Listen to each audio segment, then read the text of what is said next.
Good morning, evening, afternoon, or whenever the heck you're listening to this. Welcome back to this is a very special episode of Nerdin' Out. This is not a traditional episode where we talk about video games or movies or anything like that. We are nerding out about a very, I guess, a very masculine topic, I guess you could say. I guess. Suppose so. Why do you gotta bring masculinity in this? I don't know. People like to think of sports as a very masculine thing. I don't. I mean, they think chess is a sport, and I don't think that's masculine at all. I mean, it's not. Anyway, joining us today, I have David with me. Nathaniel Hola. is not with us. He I killed him. I said that last episode. That's right. No, I thought we said that he didn't want to re-sign his contract. Look, I have to have a cover story somehow. Continuity, man. Yeah, Continuity. I'm just saying. And yeah, so we have a very special sports episode today, and I have two of my very good friends joining us today. Matt is joining us again. Hi. Hi, from the good to Final be Space here. episode. Yeah. Oh, yeah. Yeah, and then we have another friend of mine who's making his Nerdin' Out debut today, Tom. Entering the How's ring. it going? How you doing, Tom? Pretty good. So, we're all here. We're all sports fans, and more specifically today, we're talking about the NFL and the NFL draft, free agency, all that stuff.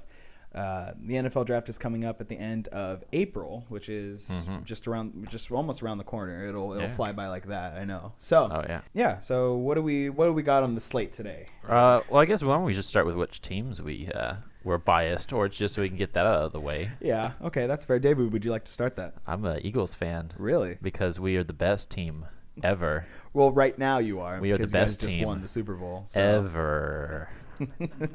Ever. Final. Ever. Period. There's no punctuation afterwards. It is the end of the sentence. Can you at least admit that the Eagle fan base is like the douchiest fan base ever? The fuck are you talking about? Oh.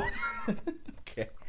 Anyway, not including you. You're exempt from that because you're not. No, yeah, You're no, not a douche at all. No. No, I've been an Eagles fan for a long time, and yeah, I know much of our fan base is like 99.9% douche, but I will be the 1%. I hope, Okay. maybe. Hopefully. People don't like the 1%. Now I am the 99%. I guess so. Yeah. So you are a douche after all. Yeah. Okay. So Matt, I see you're wearing a bunch of Houston stuff. That obviously means he's a Dallas Cowboys fan. Yeah, I've come decked out in all my stuff. Yeah, I've got my Astros hat on. Yes. Defending our World Series title now. Oh Yes. yeah. And yeah, I'm a Texans fan, and there's hope. There's light at the end of the tunnel. With we've got Deshaun Watson now. We just signed Tyrann Yeah. Mathieu. Yeah. Right. And so I'm ready. Oh, Right, yeah. ready. Yes, absolutely. Tom and I are in a bit of a pickle because growing up, we have both been Charger fans. Such a shame. It's such a shame, but I think even as the season was going on, I found myself cheering for them. I more support the players rather than the owner in the franchise. Like I can't stand Dean Spanos, but I love Rivers, I love Gordon, I love those guys. So I think I find myself still rooting for those guys. I think I still have a bias towards them. So I mean, what do you feel? Yeah, I was rooting for Rivers, but Yeah. really, right now, not a Charger fan, just a football fan. Yeah, that's kind of where I stand too. It's just like I'm a football fan and I enjoy watching the games, but I can't really say I have a specific. So I have a question for the former Chargers fans. What's up? When all of the players that you grew up knowing and loving are gone, Ooh. no connection left after that, or what do you think's going to happen? Oh, That's a man. good question. I mean, I think what's going to end up happening for me is that I'm going to find players in college that I like and follow them and root for them wherever they go. Like, for example, Rashad Penny, whoever he gets drafted by, I'm probably going to root for that team just because I love him as a player.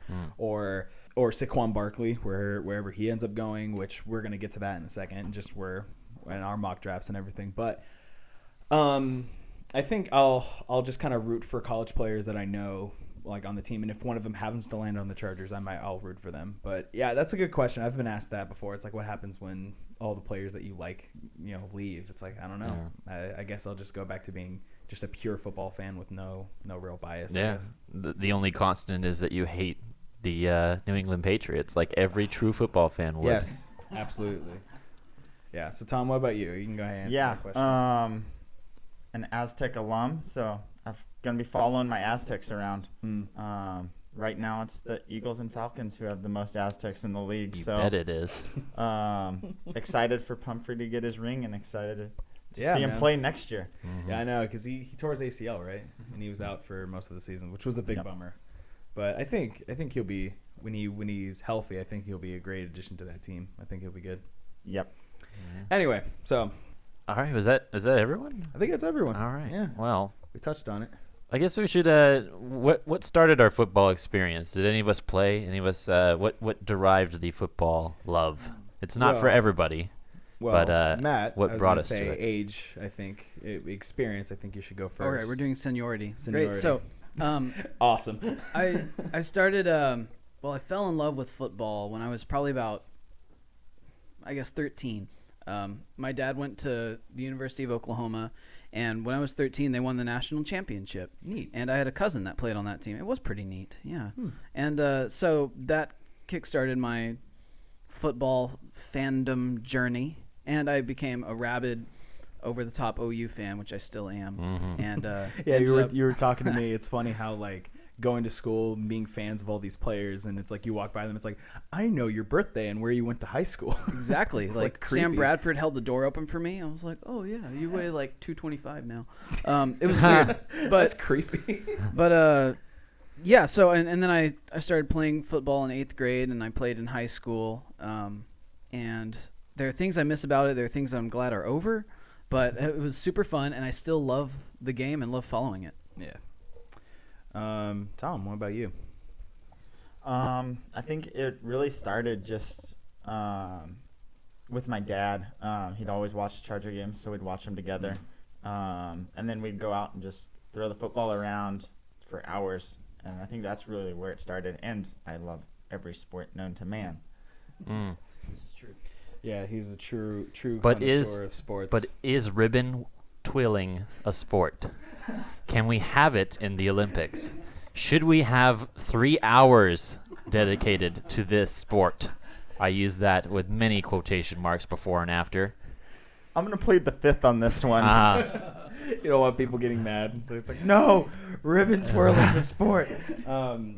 Well, for me, my mom actually got me into football, got me into sports. My dad was kind of very much a casual fan, whereas my mom, I would be in my room just minding my own business, and then I'd hear her screaming at the TV, and I would be like, hey, what's going on? So I go over there, and I see that she's screaming at some guys running on a field, and you know, one thing left to another, and then I just became a big fan. I didn't play football till I was in high school, and I played for most of the time I was in high school, and that's where I think my love was solidified, just by like playing the game and having a deeper understanding of it, and it's like you have a deeper love for it. So when you watch it, it's more than just like watching guys play a sport. It's you know, you see like the little things, and you say like, oh, he messed up, and his footing was wrong, that's why he got beat, kind of thing. So Right. it's fun watching after you've played it, Right. even just a little bit. Like I didn't play in college, but just watching it after having a little bit of knowledge of it is always fun. And I always like to think strategically about stuff, and it's like, oh, if I was in that situation, I would have done that differently. But Right. anyway, Yeah. what about you, David? Mine, I don't know. I have a weird construed way of I ended up in football. It started with. We got time, so go for it. Okay. It all started. No. In Mine, 1842. my brother's. No, we had a friend across the street. He had a Nintendo 64, and he had NFL Blitz. And that game was fantastic because if you poked in the right combo, everyone's heads were gigantic. You played in fog that was thicker than your mom's mustache. You had no idea what you were going to end up with. And at the time, it was a fun game. And then, I was just like, oh, well, maybe I should start, following this. My dad was a Charger fan and a Redskins fan, and among other things. But I started to play football in middle school. I got injured, but I guess, I don't know. I guess that was the one that started it for me, and I think that's why I was an Eagles fan too. How did you become an Eagles fan? If your dad was a Redskins and a Chargers fan, how did that happen? I just picked it on NFL Blitz, and I was like, I like this Eagle thing. It looks good. And I always somehow beat my brothers with that, and I don't know why. So I was like, you know what? I think I'll pick this team, and just following it over a while, and Michael Vick's rise and fall from the Eagles, and And then the Chip Kelly era where things looked promising and the then very fell brief apart. Chip Kelly era. Yeah. Jeez, that was very short-lived. And the leave and return of Nick Foles, the triumphant phoenix that he is, the GOAT of every team ever. So, yeah, I guess that's what brought me to it. Yeah, But you're not a real Eagles fan. no, at no, all. no, no, no. I'm just, occasional watching, But Such a casual fan. that's one thing I'm pissed off about is over here on the West Coast, you don't get the regular games. It's only when you have like the Monday night, Thursday night football, Sunday night football that you occasionally see them. I was gonna say But- it depends. Yeah, during the day games over I there. was gonna say they're usually if they're on Fox, they're usually on. Yeah. I But- don't have cable. I don't have cable. Well, that's your first problem. That's right my there. first problem. But Anyway. I guess it's that for me. But anyway, You so can what is always, your you can always get highlights on YouTube and stuff. I ended up doing that for years and years and years. I thank God for YouTube. Right. But I guess what's your favorite part about football? I mean, there's a lot to love about it, Man, but I mean, when I played mostly defense. So I think my favorite part of football was getting that one clean hit where you didn't feel anything, but the other guy felt everything. Just getting him right in that sweet spot where it's just like you hear the crack of the plastic and then he's on the ground. yeah, And like, you give him that was- the Newton's cradle, as it were. You stop Yeah. moving. And I think I used to talk a lot of trash. I believe it. I completely believe it. Like even my teammates were like, "Okay, dude, chill. Like you need to relax, man." It's just like we haven't even started the game yet. You're yelling at the cheerleaders. Stop it. you Yeah. you joke about that, but but I think overall, the idea behind like going crazy and like letting out all of your frustration and all of your which my fiance says is unhealthy, but Your wife is always right, my friend. she's not my wife yet. Yet. But She will instantly become right. Yeah. yes, I mean she's already always right. But There you go. I mean that in the best way possible, though. Yeah, it's just being someone that you're not for an hour and letting loose. I think Yeah. was my favorite part. But Matt, what about you? Because you played football, so Right. Yeah, I love the strategy aspect of it and the mind games that coaches play each other, that Yeah. players play each other. And my favorite thing in football is watching a good run, a good. And it can be. It doesn't matter what kind of run. It can be a dude trucking 4 guys. It can be a guy making 8 guys miss because he's so elusive. But a good like 60-yard touchdown run where he just goes through guys or goes around guys. That's the most satisfying thing in the world for me to watch. watching every block get picked up and like no one touches the running back as he just runs through the alley alone. That's so satisfying. I don't know what it is. It's just like one of those YouTube videos, those satisfying YouTube videos that you can click on. You're just like, oh yeah, why is this so? I don't know. It's one It's of those oddly weird satisfying, things. but Yeah. I Oddly totally satisfying. get what you're talking about. Yeah, it hurts on the defensive side to watch that, but yes, Yeah. I do know that feeling. Yes. Tom, what about you? Is there a part that you enjoy the most? So it has to be definitely strategy. I'm a big analytics guy. So I love that that's come into play. It's like you just say statistics and you push up your glasses. Yep. I love me some statistics. Yeah. Yeah. You're I the love place for it.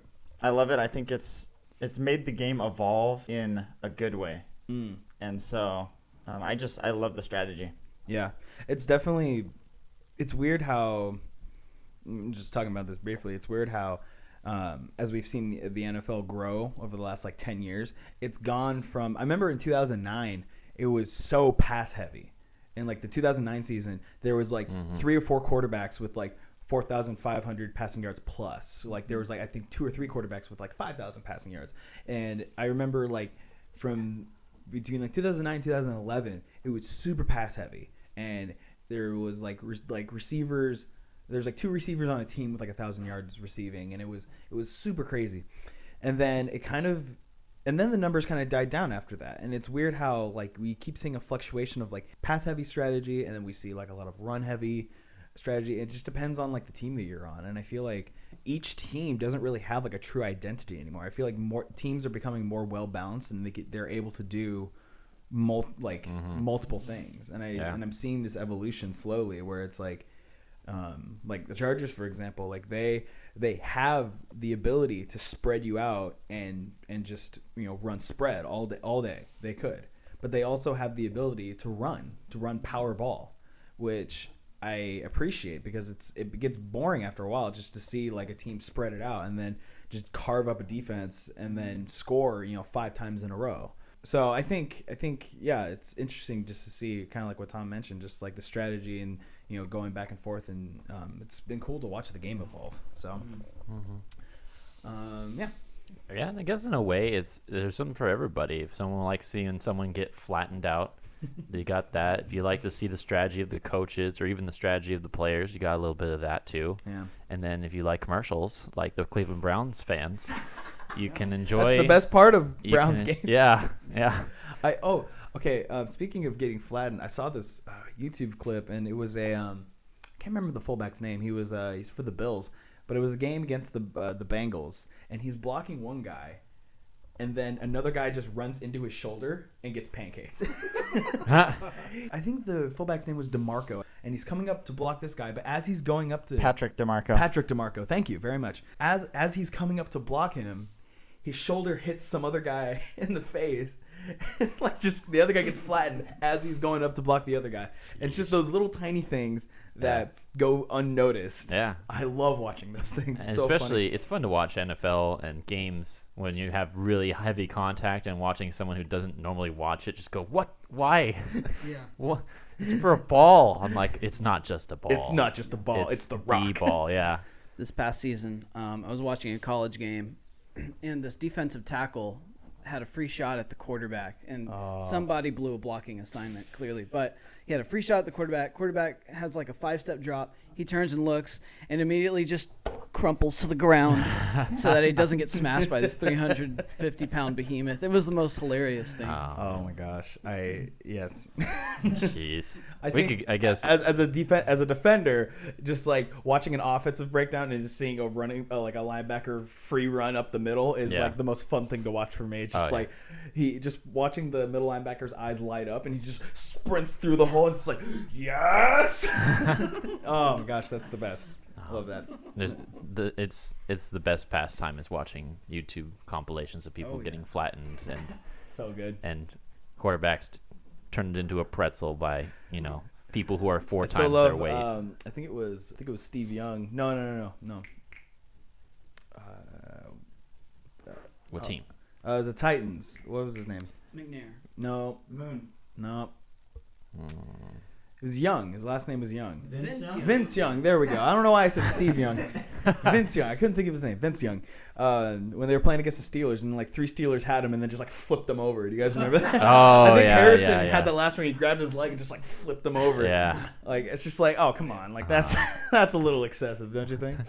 Well, we could go over these all. We We just could. scratch the episode. Just talk about our favorite favorite hits. That could be hits, the next favorite plays episode. that we could. Yeah, totally. That's true. That's So true. anyway, yes. But, all right, let's get to the main topic here. So the Yes. NFL offseason, it was pretty crazy in my opinion. Started so out, far, like and with a bang. for yeah. sure. So I guess we should talk about what we think, what our teams, what our home teams. I know 2 of us don't You're have you're one. like looking at me. Yeah. So. Cause like, all right, I have to reel with the audience here. So Evan kind of drafted. He like went on Facebook when he found out the Chargers were leaving. He was like, "Okay, sway me. Let me have your team." And I was just like, there's only one team. It's the Eagles. And he was just like, "I'm gonna pick the Cowboys." I'm like, "Why do you hate me? Why do It you?" was a joke. Why do it was you- a joke. But so I was always teasing him whenever the Eagles like this past season just got a step closer to the Super Bowl, and he was like one of the first people I texted when the Eagles Yeah, I know.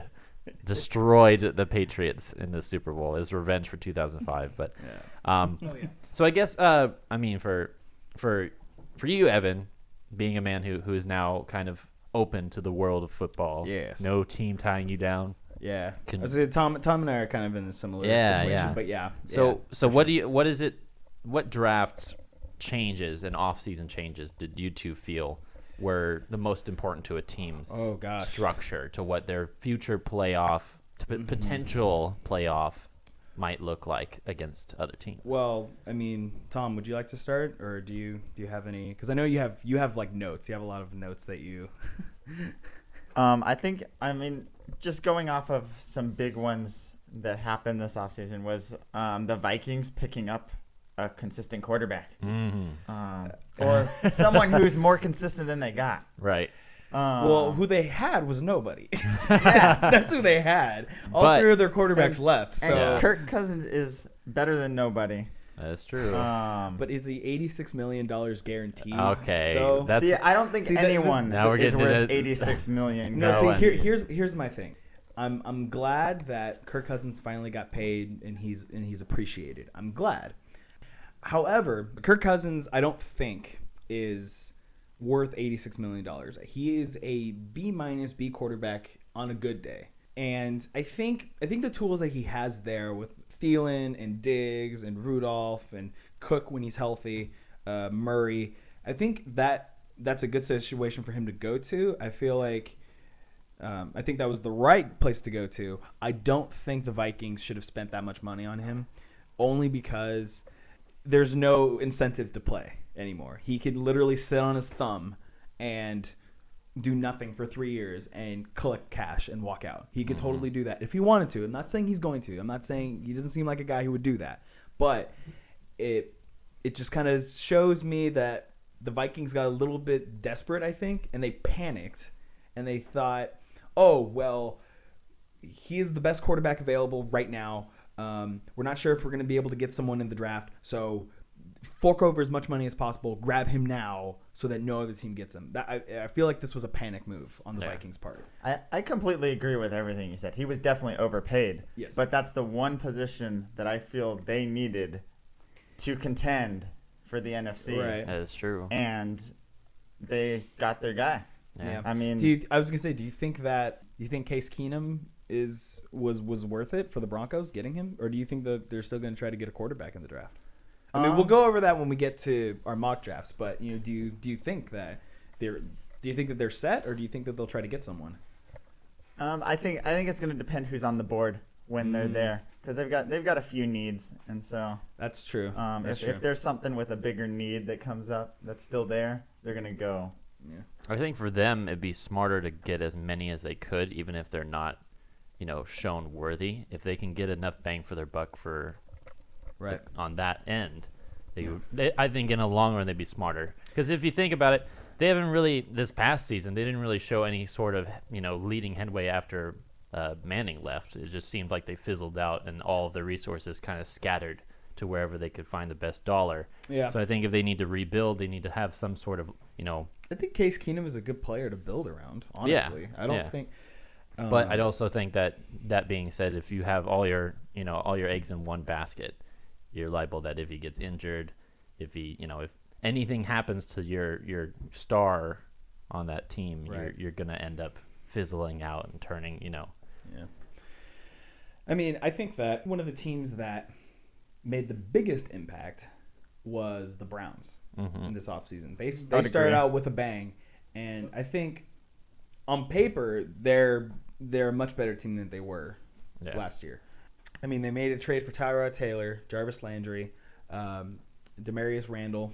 They traded Deshaun Kaiser for Demarius Randall, which, if you're Brett Hundley sitting there in Green Bay, you must think so high of yourself that we prefer the 0-16 guy. We want him on our team, Right. just in case. Just- In case. We're not saying we're replacing you, but just in case. Oh, Lord.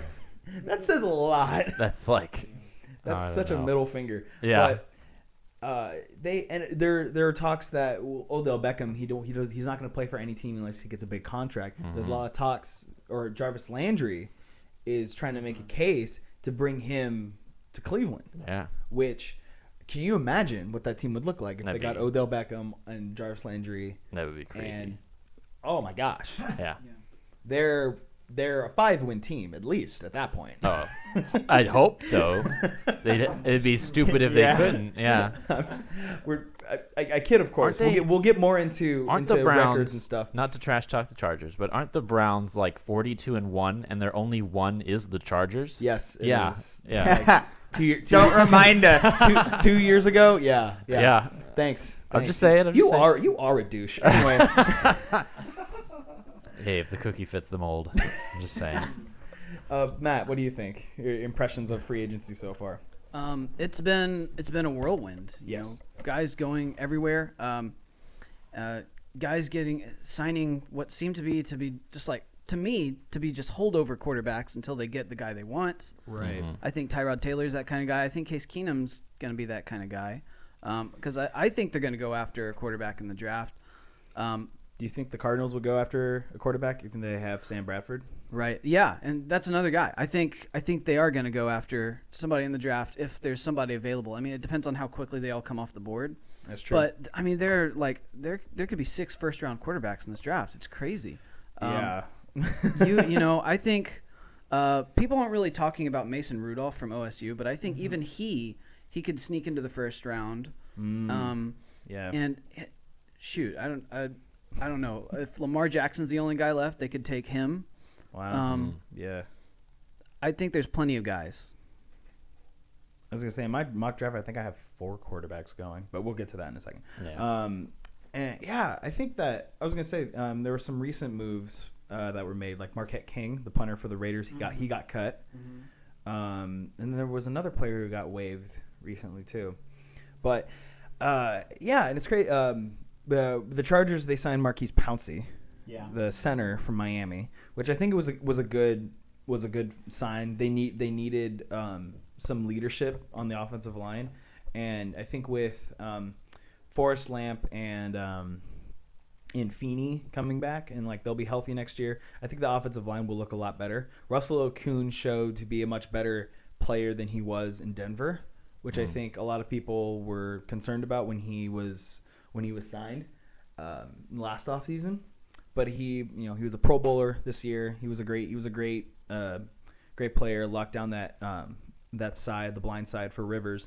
So I think that the offensive line just got a lot better with Pouncey in the middle, and I think that next year when everyone's healthy, if everyone stays healthy, because that's always the crux of the Chargers. Like they always get hurt before they even get to the gate, so they're never healthy straight out of the gate. So, but there was another signing that I was kind of surprised about with Jonathan Stewart signing with the Giants.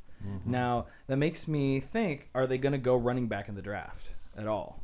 And I don't. It makes sense. I mean, I don't think they will. I think they're okay with like Darkwa, Perkins, and Stewart. I think they're okay with those 3. I think they'll try to build around Eli and then potentially Davis Webb, who they have as their backup, who they want to be their quarterback of the future. I think they're going to start building around him, which whether that be offensive lineman. I wouldn't be surprised if they went offensive playmaker like in the first round either. Like if they traded down, maybe got some more picks, and then took a receiver that'll probably be there like at 12 or 13 or whatever. Calvin Ridley. Yeah. Christian Kirk. That's another one from Texas A&M. There's still, I'm pretty sure there's still some wide receivers in free agency. Yeah. I think they're still available if they wanted to go out and get. Yeah. I was gonna say a lot of notable ones that have been signed. Sammy Watkins went to Kansas City. Yeah.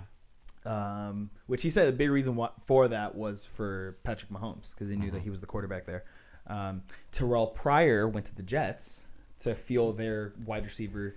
Now, you look like you have something to say about. I don't think that was the best choice for the Jets, and there's more than one reason why. Their last season they didn't like picking somebody like that is the same reason why the Giants would have a running team instead of building on Eli Manning. It's you're putting more money in something that you don't need to put money in. If you know Eli can do good throws, get receivers that can catch his throws. If you know you're going to be hiring, or rather drafting somebody in a field it's hiring. They're hiring. They're hiring them, yeah. That's what it is. But if you're going to be putting money into an area that you know that the Jets aren't exactly the best at anyway, and they're Jets, in my mind, they should focus on their passing game because there's last season they've had one of the worst passing game I've seen them have in a long time. Yeah. But that being said, I also think that when you make a play like that, I don't know. I'm confused by it. Really, I don't understand why I they mean, would draft him. they also signed Teddy Bridgewater at quarterback. Yeah. So I think they addressed an issue a little bit with their passing issue. They have a Terrell Pryor who's shown flashes of being a number one receiver, but I think that he still has something to prove. Consistency is important. Mm-hmm. Yeah, and he wasn't very consistent in Washington, No. although he was hurt most of the season, so that's why he wasn't consistent. But I think if he's healthy, I think he could be a solid number one receiver for Teddy Bridgewater.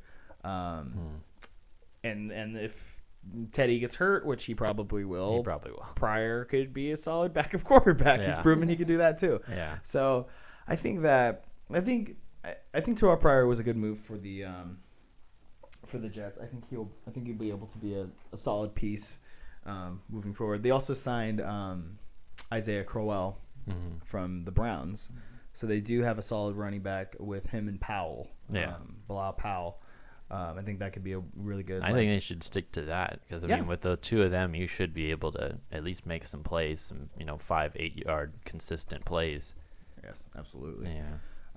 Okay, so I think we touched on it a little bit, but I think we can move on to the So I guess we should move on to the draft. Let's just get this out of the way. What was the best player and the bust player in the draft? What was the best and the worst player in the draft this year? This last year? Yeah. Oh man, I gotta say it. I think even though it wasn't really his fault, Mike Williams for the Chargers, he just got hurt, and I think he was a bust last year because he was supposed to be like the solid number 2 receiver, right? And he wasn't able to play a full season. He wasn't even able to play like a full game, right? So I thought for sure you were gonna say Bosa. That guy was a drama queen. He didn't follow through at all. He was in the draft last year. He wasn't even from the draft this year. I mean, it felt like it with that contract dispute. Shit, you'd be dragging that out for years, and then he finally came over. Leave Moose alone. He's fine.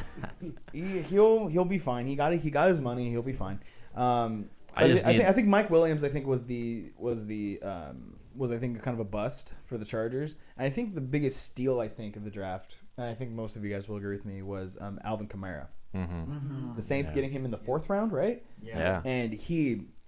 How much was he signed for? It was cheap, wasn't it? 4th round pick. It's like minimum. You don't get paid that much. Yeah, I think it's the minimum. It's minimum. Crazy. And he had like 1,500 total yards. That's like crazy. from scrimmage, like receiving and rushing. Yeah.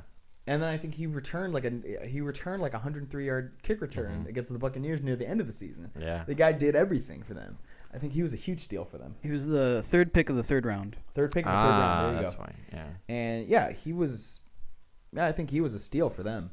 Yeah. But what about you guys? What do you think? If not bust, I think it's hard to say bust because a lot of rookies last year did pretty well. But was there anyone that you say probably was a steal for like where they got picked?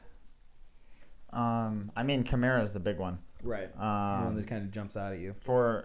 As in regards to busts, I'm not ready to say anyone was a bust from last year. I think it's too soon. I mean, just a bust.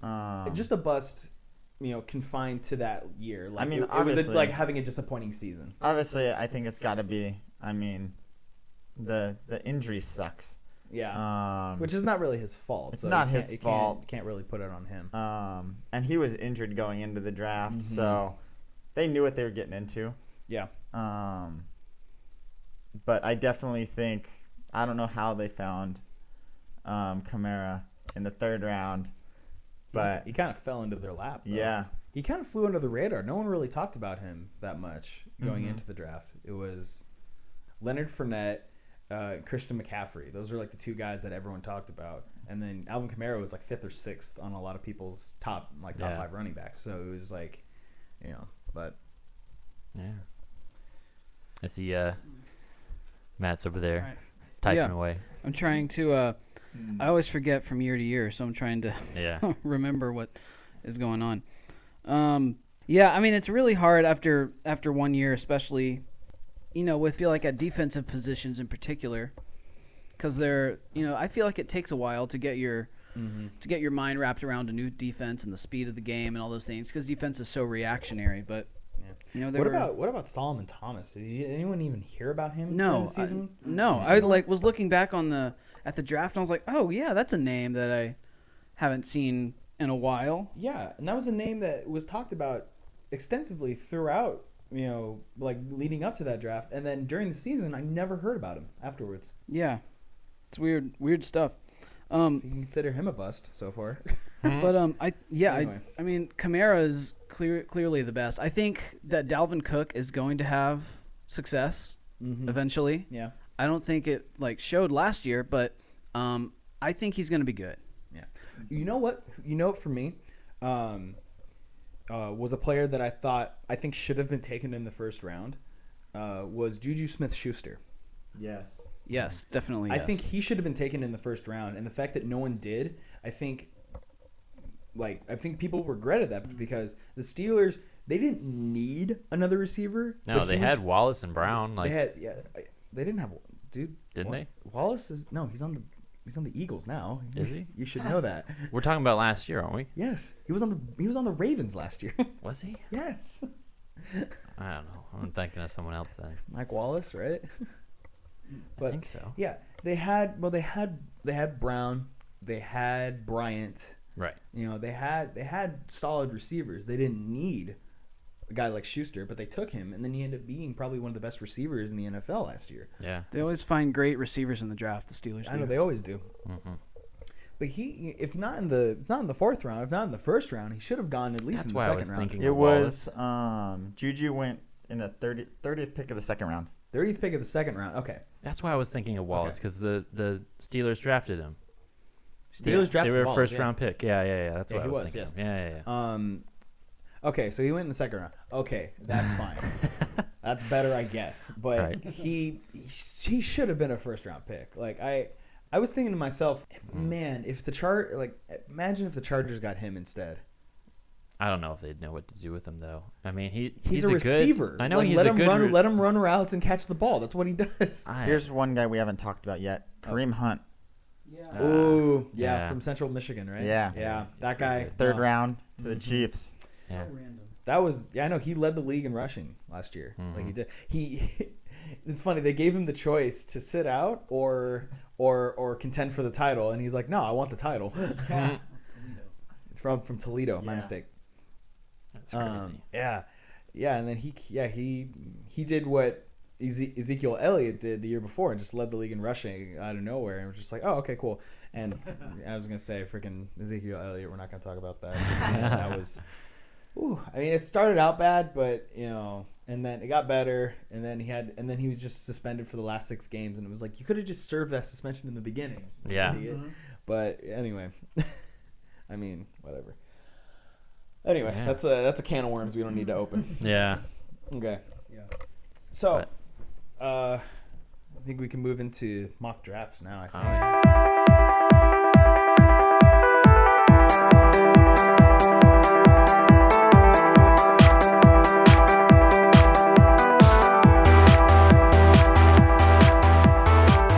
I feel like no one's on the Eagles. So there's no Eagles members on that team, probably. Yeah. No. But So I think what we can do is we'll go like in chunks. So we'll go like top 5. We'll each share 5 picks and talk about them, and then we'll move on to the next ones until we get to the end. All right, sound good? I also don't have a mock, but I've got ideas. You got ideas. Yeah. Okay, cool. So Tom and I guess we'll be going back and forth. It's okay. We'll be going back and forth, and we both have our own mock drafts, and then we can just talk about them and maybe see if we all agree or if we think that someone's full of crap. All right, so Tom, would you like to share your top 5 first? Sure, I'll go ahead. So with the first pick of the draft, First pick of the 2018 draft. I've got the Browns taking Darnold. Now hold on. I know, I understand. Hear me out. Sam So- Darnold. So I have extreme concerns about him. He's not ready to come out. Sam Darnold. He's not ready to come out of college yet. But He's he not ready to did. go out of high school yet. My one thing is he He can't looks like handle. he looks like one of my youth kids. the major concern I have is he can't handle the pressure, but the Browns always screw up the first pick. I mean, the dude and they're looks- going to continue to do it this year. The dude looks like he can't handle Um. puberty either. I'm just saying. Like, don't get me wrong. I get where you're coming from with this, but really? Come on. Come on. Important. I think it's important to remember that this isn't what Tom thinks is a good idea. This is what he thinks will happen. I also don't think it's a good idea. Yeah. You know, that would not be my number one pick. But I No. agree with Tom. I think that's going to be the number one guy. Evan and I are just I, no. No. all right. Or number 2. Who Num- are number the Giants two, taking? number 2, the Giants are going to go with an offensive guard from Notre Dame, Quentin Nelson. Yeah. Yeah. that makes Yeah. sense. They just got Nate Solder, but they need extreme help with the Mhm. Yeah, line. they do. Oh yeah. And They gave up the most sacks last year, didn't they? Yeah, yes. they did. It was that or second It, most. it was the a most lot. sacks. Eli was hit the most times. Mhm. Which I loved Um, every second of. Yeah. Oh, I can't stand Eli. You were like the evil professor from I'm like, from yes. 007 Yeah. pegging your head like Good. yes. Yeah. More. Very good. Yes. But Anyway. I think Nelson will sure up the line a little bit. They still need help. What's good about Quinton is that he can play left guard and Mhm. right guard. He can switch over. Yes. He played center a little bit too. So I think he's a good like Swiss Army knife offensive lineman. I just have him as like an offensive guard. Like Yeah. he can play either or. Yeah. No, that's a solid pick for them. Yeah, I think so too. At 3, I've got the Jets. They traded up for this pick, Mhm. so I think it's pretty. I mean, I'm pretty convinced they're going QB here, and they're going to take Josh Rosen out of UCLA. Yeah. I think he's the best fit for their system, Mm-hmm. and I think this is where they're going. This is the only thing I can think of why they trade up for this pick. Right. Right. Yeah, teams don't normally trade up in the draft to the top 10 unless they are taking like a really like cornerstone piece, like unless Yeah. they're taking like a running back or a quarterback or like they don't trade up like that unless they actually are gonna take. Yeah, and they take only something moved up 3 spots. They had the 6th pick. Mhm. Right. And they moved up to 3. So they're going to go Rosen there. 4 is the Browns, part 2. geez. This pick, it makes more sense. It's another Um, quarterback. You laugh. There are mock drafts that actually have them taking 2 quarterbacks with But- number 1 and Why, number though? 4, only because his reasoning was, it's like they suck at picking quarterbacks, so this year they'll double down. They'll Yeah. take 2. That way they can't Oh miss. my God. I'm like, oh, With- that's so dumb. With the 4th pick, Anyway, they're sorry. going to fill a hole in defensive back with Minka Fitzpatrick. I think they just went out and got Hyde. I don't think they're going to go Barkley. A lot of drafts I was seeing were saying Barkley. I don't know why you go Hyde unless you're going to tag team. But they need a ton of help in the secondary. He's out of Alabama. yeah. Minka that's right. Fitzpatrick, yes, Right. he is a defensive back out of Yeah, Alabama. yeah. He's not a true corner. He's not even a true safety. He's a guy who he's kind of like Tyrann Mathieu. You Yeah. throw him anywhere and he can do it. My only concern with him is he's not a lockdown man-to-man guy. Mhm. He's not known to be that. So I think he'll take some time like moving him around, see where he fits best. I think Yeah. he's got speed. I think he can be a good like center fielder guy. Yeah, I like that pick there. I think another way they might go is Nick Chubb. Get somebody on the other side of Myles Garrett because I think the importance of a pass rush cannot be overstated. Absolutely. I was gonna say, you saw the Chargers. After they got Bosa, they became like one of the best. Like him and Ingram became one of the best pass rushing duos in the NFL. They had like the most hits and the most sacks, like in like a 6-week span than anyone in the league. And I think more teams are trying to emulate that. I mean, the Eagles too. They have a lot of pass rushers on that team. Yeah, that they do. They can just like move them around and Yeah. like. It just makes it so much easier for their defensive backs and their linebackers to cover and everything. This season's all right. I'm not going to start on the Eagles. Anyway. And with the 5th pick, it's a little bit different than what you guys probably have on yours. We'll see. Surprises. But with the Broncos, I've got Denzel Ward from Oh. Ohio State. They just lost Talib. They need help. They didn't lose them. They traded him. There's a Yeah, difference. they got rid of him. They like and those they need- Buckeye players. They draft a lot of them. I've noticed. Yeah, And Bradley they Roby. need a Yeah. replacement. And I think He reminds me a lot of Chris Harris. Mhm. So I think that's a good pick. Yeah. Yeah, I agree. Actually, yeah. My top 5 is very similar to yours. Not completely. I can okay. only wonder which one is different. I mean, I have a few that are different. So for me, my number 1 overall pick, my draft, I went based off what teams need, not whatever I think they're going to do. I went off what they should do. So with the first overall pick in the 2018 draft, I have the Browns selecting Saquon Barkley out of Penn State. He is the best player in this draft. I don't care if you have I don't care if you have Hyde. You get the best available player, and if you miss on him and you don't take him, you're going to regret it. I'm sorry. He is probably the best. He's the best running back in this draft. He's the best running back to come out of college in like a really long time. He's a freakish athlete. And I think if the Browns take another quarterback with the number 1 overall pick, I'm going to shoot myself because That's what they're saying. I mean, they can't Don't do that. There's a high chance of that happening. Yeah. Yeah, that's a lot of people are saying they're going to take Josh Allen or someone like. I know. That's what they're saying, though. anyway. I know.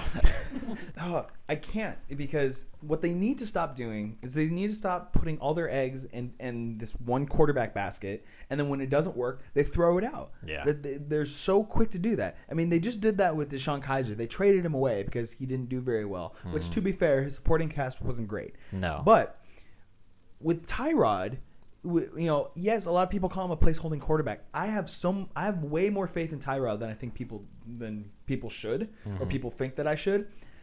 Tyrod Taylor, I think, is such an underrated quarterback that I think that with him there, if they draft Saquon Barkley, they make the playoffs this year.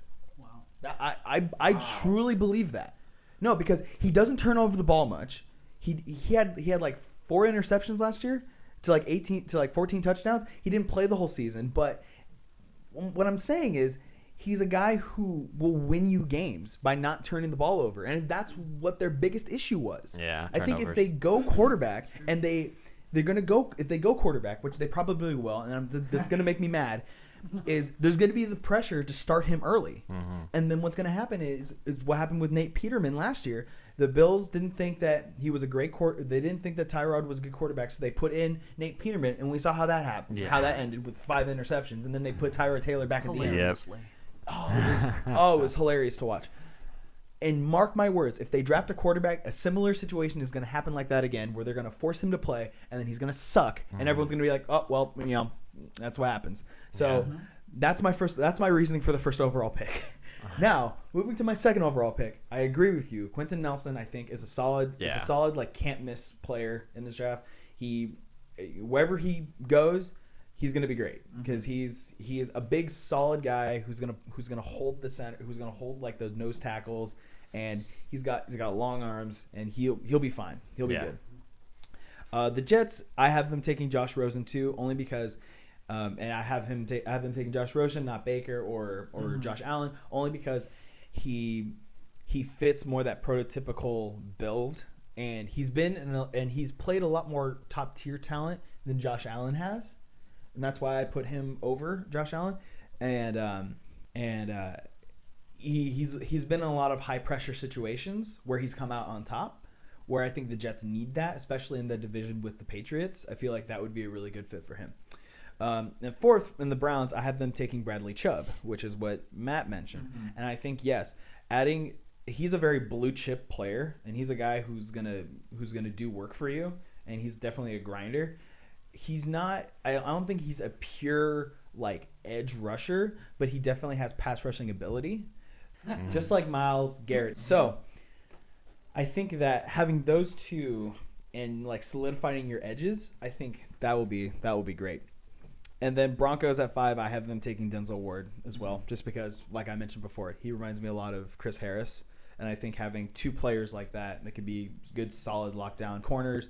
They both have good speed. I think that'll be really good for in the division with a lot of speedy receivers like Sammy Watkins, Tyrell Williams from the Chargers, and Tyreek Hill and Amari Cooper too. Yeah. So I think that'll be good to lock down lock down Denzel Ward at 5. Now, I can start at my 6 and go to my 10, and then you can do yours. Go for it. Cool. So the Colts at 6, I have them taking Tremaine Edmonds, linebacker from Virginia Tech. He's definitely a 3-down linebacker, and he's like, when I did watch tape of him, he was running all over the place. He was sideline. He's a sideline to sideline linebacker. He's pretty quick. So I think that'll help out and add some like leadership to that defense, because the Colts need an identity right now. They really do. Yeah, I think linebacker is the right way to go. I would flip flop Tremaine Evans with Roquan Smith though. I'm just like a Roquan guy. I think he's got that speed there, and he's a 3-down linebacker. He's the total package, but I mean you can't go wrong either way. I think. With the Bucks, I have them taking Derwin James. He's a safety defensive back from Florida State. I think he reminds me a lot of Cam Chancellor a little bit, just in his build and just how he loves to hit people. So I think he'll be a better like safety. I think he can also play a good like safety linebacker hybrid, like Cam Chancellor or like Sua Cravens did for USC before he got drafted. I think he could be a good. Which, oh, by the way, Sua Cravens got traded to the Broncos. Did you guys hear about that? Yeah, I don't know if you heard about that, but that just happened. And then at 8, I have the Bears tanking Minkah Fitzpatrick. Now, I think they have a good safety pair with Amos and Eddie Jackson, but I think adding a third defensive back, I think trying to figure out where Minkah fits best, because he's not a cornerback, but he's not like a safety either. So I think moving him around and seeing where he fits best, because I think Amos and Eddie Jackson are good enough players that you can move them around and they can play out of position. So I think having the 3 of them to mix and match, I think would be good for that team, especially in a league like when Aaron Rodgers is coming back and now you got Kirk Cousins in that division too. I think adding a defensive back help would be good. For the 49ers, I have them taking Roquan Smith, only because Reuben Foster has been proved to have some off-the-field issues, and there's not a lot of consistency, and it's hard to tell if he's ever going to be on the field. So I have them taking Roquan Smith, he reminds me a lot of like Navarro Bowman and Patrick Willis a lot too, just like in his build and just kind of like his dogfighting attitude, just like he's a guy who's going to stick his face in there and do work for you.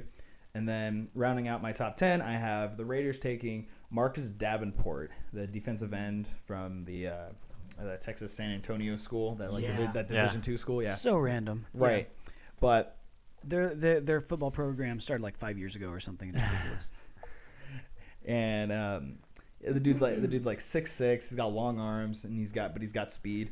So I think that'll be a good pairing on the opposite side of Khalil Mack. I feel like, especially in again a league or in a division where the other teams like to throw the ball around. You need to get after the quarterback. So I think Marcus Davenport is the guy for the Raiders. So what about your 6 through 10, Tom? So at 6, I've got the Colts taking Chubb. Right, because he fell for you. He fell. I think he's the best defensive player in the draft. Really? And the Colts need a pass rusher. So that's why I had him there. With 7, the Buccaneers take Barkley. Wow. Oh man, I would hate to see him fall to 7. I would hate to see him fall out of the top 5. They don't have Doug Martin anymore. Oh yeah, he's signed with the Raiders. And since I didn't have him going in the top 5, he's going to go to the Buccaneers. He's not falling anywhere past here. You don't think the Colts are going to take him? Frank Gore's not there anymore. They might. That one was different. I think the Colts need defensive help a little more than running back. Okay. Which is why I went Chubb there. With 8, I went Tremaine Edmonds to the Bears. Got Bears. For all the reasons that you had already stated. And then 9, I went Derwin James to the 49ers. They just went out and got Sherman, and they're going to load their secondary, and it's going to be pretty scary for a while. For as long as Richard Sherman's going to play. Yeah, for sure.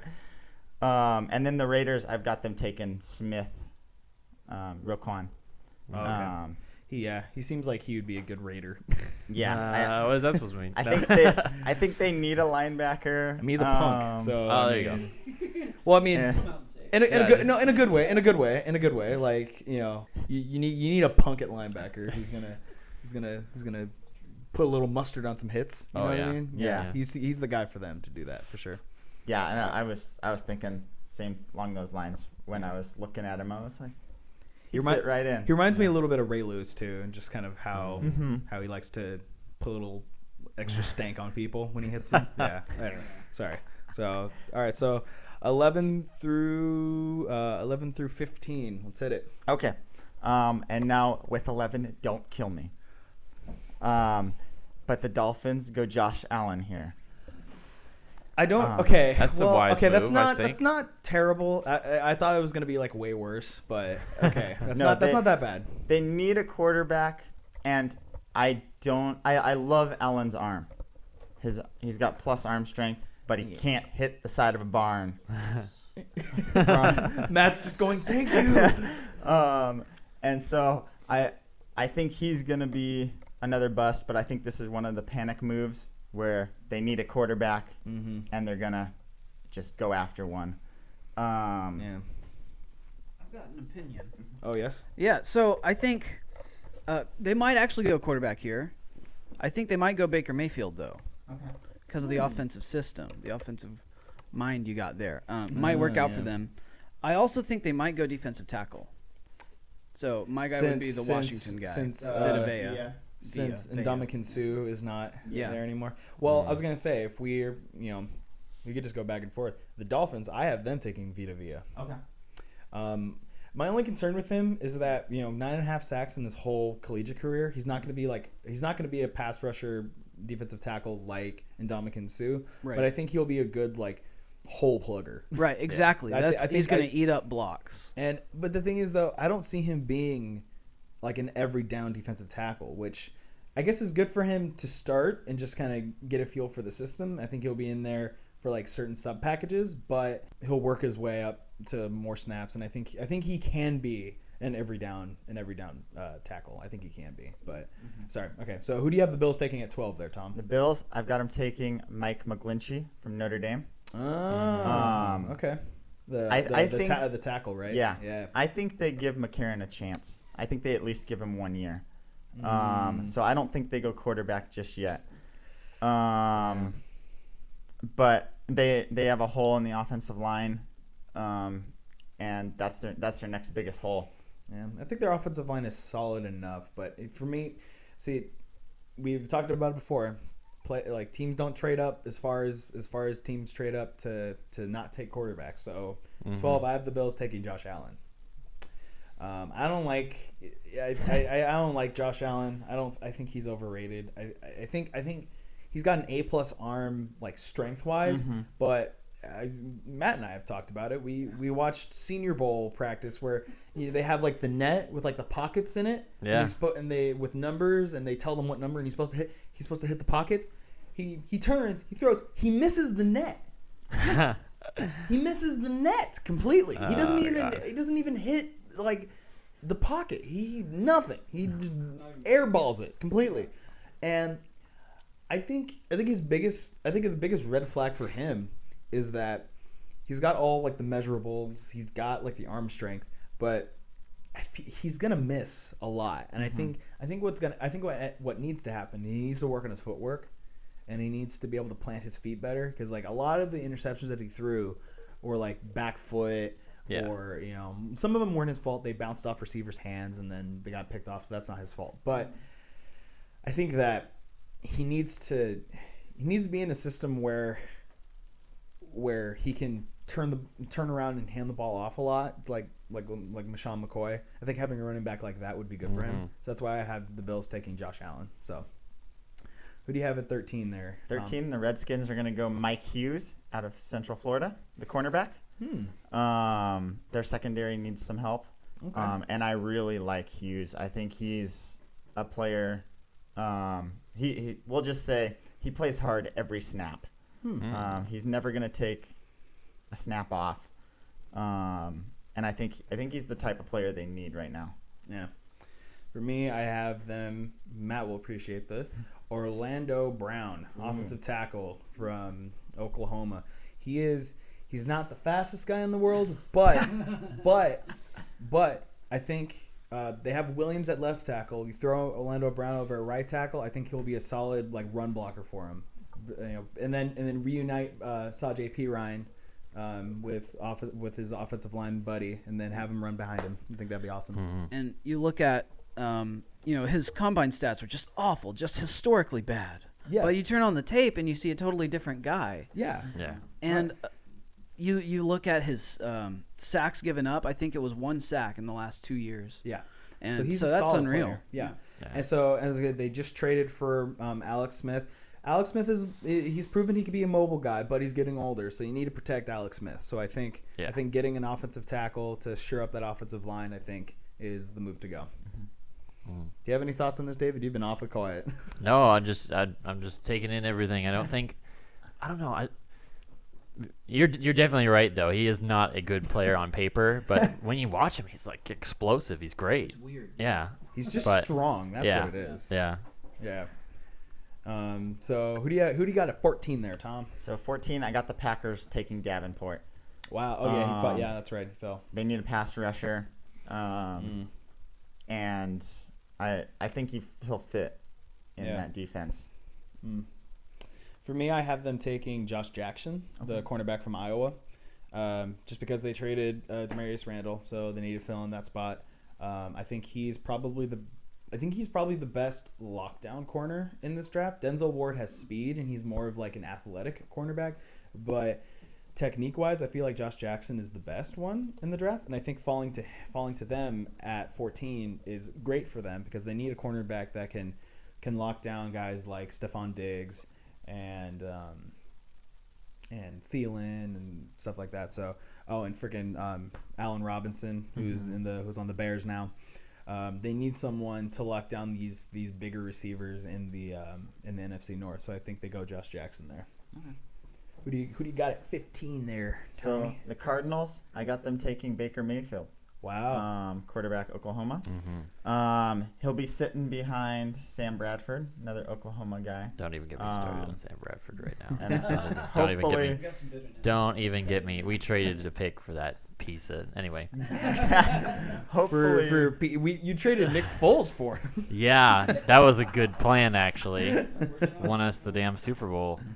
No, I mean you traded Nick Foles initially for Sam Bradford. I know. to I'm the saying. Rams. Yeah, I'm saying why we did that yeah. Anyway. for that guy. But yeah, I think they need a quarterback of the future, and maybe Bradford can teach him a thing or two. like how to flake out. Oh man. Have brittle bones. Yeah. Oh, behave. At 15, I have them taking Connor Williams, offensive guard from Texas. He was probably the brightest spot on that Texas team. It's because Texas has not been known for being great. Oh, Here's the state of Texas football. Their punter declared early this year. Is that the first time that a punter's ever declared early? Oh, it's like, I need to get on a team that wins at least 3 games. right. But I have him taking Connor Williams. He's a big, strong guy. I feel like putting him on the opposite side of Upati on the left guard side or the right guard side, whichever side Upati plays on. I think he's left. I think he's left Yeah. guard. I knew they had him at right guard a few times, so that's why. And I think having him on the opposite side will help shore up that offensive line to protect Sam Bradford. I think they should try to stick with Sam Bradford because the contract that he signed, they have a second year team option. So Yep. if he's good, then they'll re-sign him. So I was gonna say you don't sign a guy unless you want him to play, right? So I was gonna say sign him. So draft Connor Williams, protect Sam Bradford. You guys might have a chance in the NFC West this year because it's kind of been falling apart. Anyway, moving on to 16, we got the Ravens. Who do you got them taking, dude? So with the Ravens, I went a little bit different from what a lot of mock drafts are saying. So is this going to be controversial? Yeah, you guys might not like it, but I've got James Daniels, center from Iowa. Oh. They Okay, just that's- lost their starting center. Yeah. And they Oh, they've to the Packers. Yeah, Ryan correct? Jensen. Ryan Jensen. Yeah, that dude's a freak. Um, He's like a redhead. All of his red hair flowing up. Yeah, he and looks down. like a That's Viking. awesome. Yeah. they need to start working on filling that hole. I don't know if Daniels will fill it right away, but I think in the long run he'll be the answer. Yeah. I have the Ravens taking an offensive lineman as well, but Colton Miller, tackle from UCLA. I think they have enough like offensive linemen there that are kind of like mix and matching enough that you can move like one of your tackles to guard, and then have Colton Miller play right tackle, because they have Stanley at left tackle. Yeah. So I think adding depth at offensive line is always good.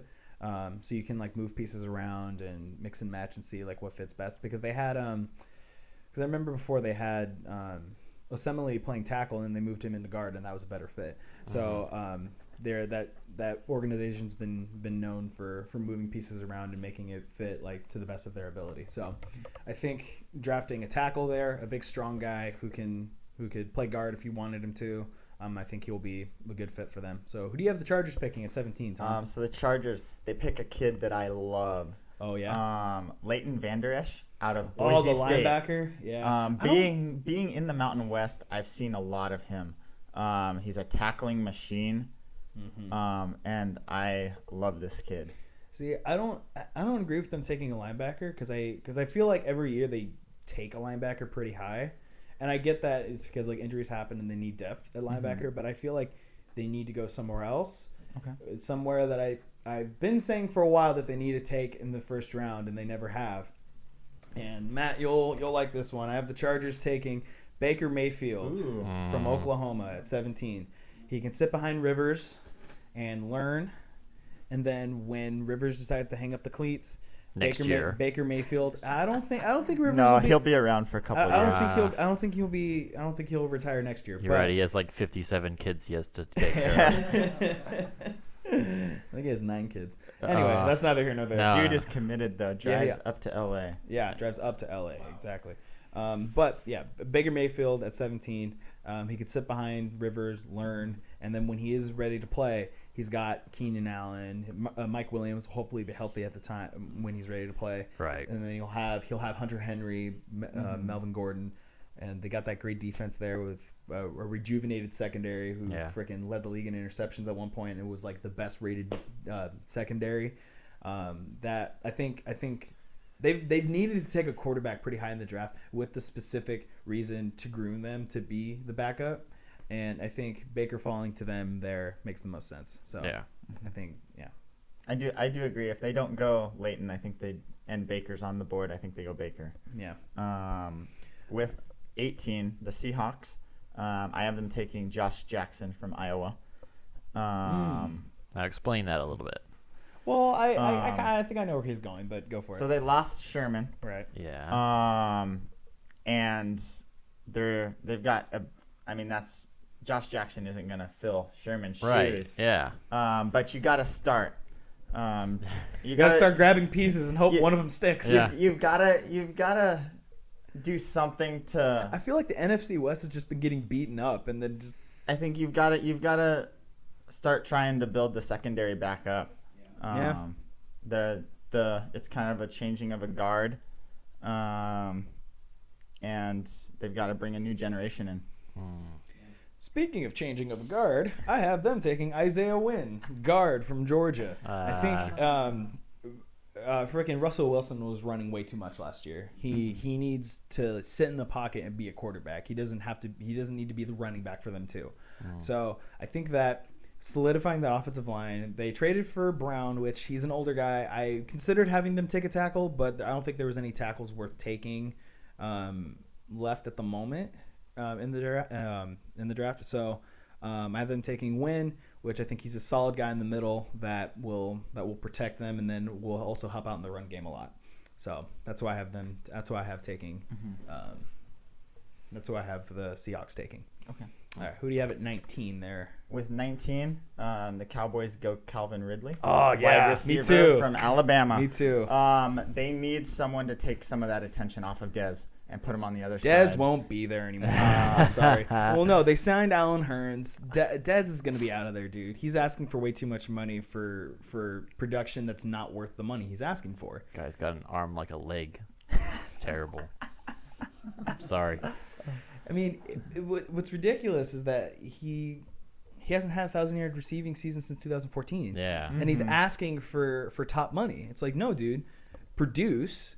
You know, okay, yeah, injuries happen. I'm not faulting him for that. But too many drops. You've been dropping the ball way too much, dude, to be asking for top receiver money. And same thing with Odell Beckham Jr.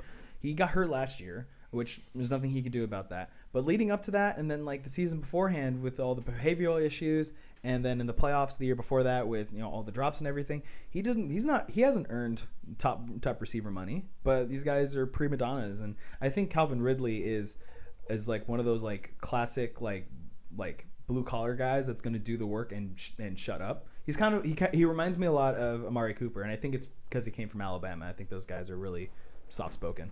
Yeah, Or I they think can be. OBJ is like living off of the legacy of that one-handed catch still. Yeah. And Don't you know who I am? Yeah. The thing with wide receivers is that so many of them have like attitudes, right? Mhm. I think it's because of how isolated they are from the rest of the offense. Everybody's in tight and they're like way out here doing their own thing, thinking about how great they are. Right.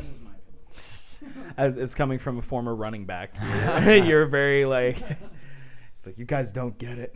But Yeah, so I have them taking Calvin Ridley as well, just because they need a solid number 2 guy. I think he could potentially be a number 1 guy as well. So I agree. He also does not drop the ball very often. no, Um, Des Bryant. Anyway, well, okay, well It's my job to bad talk the Cowboys. they changed the rules. Yeah, they did change the They, catch changed, rules. they changed the rules. So 2014, the Dez catch Yeah. in Dez Lambeau, caught it. that was a catch. Yep. That does a lot for them now, but Yeah. Right. Yeah, isn't it? I love that. They're like, I'm sure all Cowboys fans are like, that's great that Yeah. you overturned that now. I know. That helps us out a lot now. I know a lot of people were screaming at the Like- Super Bowl with if Ertz. that was a catch, then Dez caught it. Yeah. I mean, and they corrected it. That's right. Yeah. That's a catch. Isn't now. it now? It's possession and then the third step it's and like possession. possession. Possession. Delicatessen? It's possession and then 3 steps and then or like a football move. Right. So if like A a lunge or a lunge, reach yeah. or whatever, then that's a catch. And then Yeah. anything after that's a fumble. Right. So the Jesse James catch against the Patriots for the Steelers, that would have been a touchdown. Mm. Yep. But no. Anyway, sorry. We're getting way off that. Okay. Right. So 20, the Lions, who do you have them taking? So with the Lions, this is actually where I have Vita Vea going off the board. Wow. That's Um, really late. Matt I mean, Patricia's coming in, defensive mind. Okay. I think he brings something in to bolster that defensive line. All right, that's fair. I see that. I have them taking James Daniels, the center from Iowa, just because I think they need to retool the offensive line. They have a lot of age on their offensive line, so I think they go center. Kind of do what the Cowboys did, draft a solid center, and like they did with Fredericks, and just kind of build around that. And I think they can retool that offensive line. I think they'll be really good. Who do you have at 21 for the Bengals? 21 for the Bengals. This is actually where I have Orlando Brown coming off. Wow, that's They- very far from where I have him. I mean, I still do have some questions just from the combine, but Yeah. that's the only reason I let him drop this far. Some guys are better in game than in practice. Some guys aren't practice players. But I don't think he deserves to drop out of the first round. I think the film shows he's. I think if you had any guys from Oklahoma who were supposed to go in the first round drop out of the first round, you would have gotten an earful from Matt. He would have been like, "How dare you, sir?" You wouldn't, because I get those really bad numbers. He did improve at the OU Pro Day a little bit. Yes, he did. But there's, guys on NFL.com that have him in like the 3rd round, Yeah. and stuff. Oh. And I think that's way too low. But I That's could harsh. see him slipping to the 2nd round because the numbers are real. They don't tell everything. They don't tell as much as I think people think they tell. No. But they are real. Yeah. Yeah. Yeah. They are genuine concerns, yes. But I think I saw Chad Readers had him in the 4th round in his Ow. most Ow. recent mock. What did he do? Sleep with his wife or something? Shit. I hate him. Yeah. I hate Orlando Brown. He's He's a demon. I have I have the Bengals taking Will Hernandez, the guard from Texas. Okay. Him, yeah. Those two are probably the best. I was gonna say Will Hernandez was the second best player on the Texas team. No, he went to UTEP, El U- Paso. Yeah. UTEP El Paso. There it is. Yeah, I have that written on the side. I totally missed that. Will Hernandez. I think. The only decent thing they had. They were a winless team. Yeah. Hmm.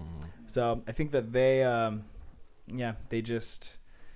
think the Bengals, they get a player that helped them block in the middle. I think he's probably the best player to come out of that school in like forever. So I think he'll be the first player to be taken in the first round from that school. So if not by the Bengals, I think some team that needs an offensive guard will take him before the first round is over. Yeah. Who do you have the Bills taking at 22 with their second first round So the pick? Bills, and it's a little confusing because I didn't go this route the first pick, but I'm going quarterback. Lamar Jackson. Really?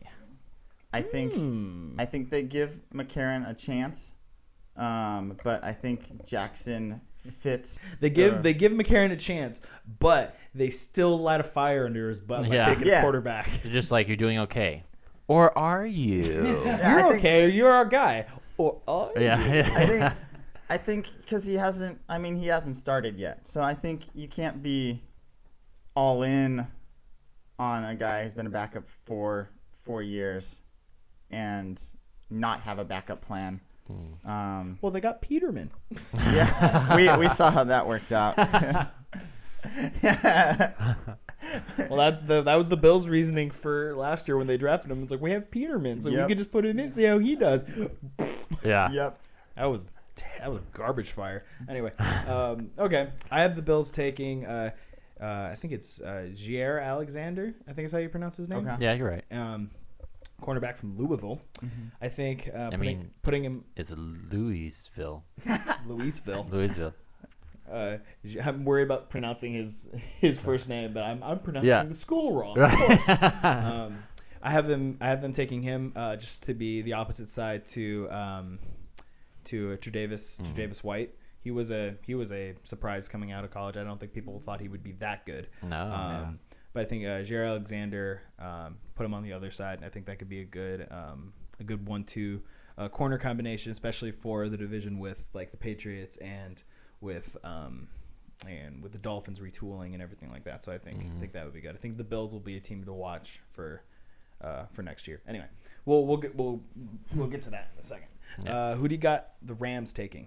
So the Rams, I got them going Rashaan Evans, linebacker, Alabama. I don't even think I have him in my first round. They lost Ogletree, and Well, they didn't lose him. They traded him. well, Let's be he's fair. not on the team anymore. They just didn't want him anymore. And they so, got him out of there. I think they go with a linebacker at this pick. Yeah, okay. I have them taking Christian Kirk, the wide Okay. receiver from Texas A&M, because they just lost Oh, that's right. They Christian did. Kirk. Yeah, they yeah, just yeah. lost Sammy Watkins. Yeah. Mhm. So I think putting him with Woods and then Cup, they won't miss a beat. No. They'll be back playoff. Something be contention very next year. wrong if they. They'll be back in playoff contention next year. Yeah. for sure. So who do you have the Panthers taking at 24, Tom? Panthers, I have them taking Cortland Sutton, wide receiver, SMU. Ooh, okay. I see him more going in the second round. 'cause Give just Cam Newton some more a weapons to big throw to. big body target. Yeah. I have them taking Sam Hubbard, the defensive end from Ohio State. I think they just need more bodies on the defensive line just to rotate. I was debating whether or not to give them Darren Payne, but they just signed Dontari Poe, so I don't think they need that defensive tackle spot. I think they need to fill in the other side where Julius Peppers, or have them sit behind Peppers and like learn from him. I feel like that would be a really good learning experience for him. So I think if he fell to them, that would be really good. Who do you have for 25 for the Titans, Tom? For the Titans, I have them going Harold Landry from Boston College. Oh, Um, okay. they need an edge rusher. I don't think I have him in the first one either. I don't. Landry's the best edge guy that's still on my board. So I have them going.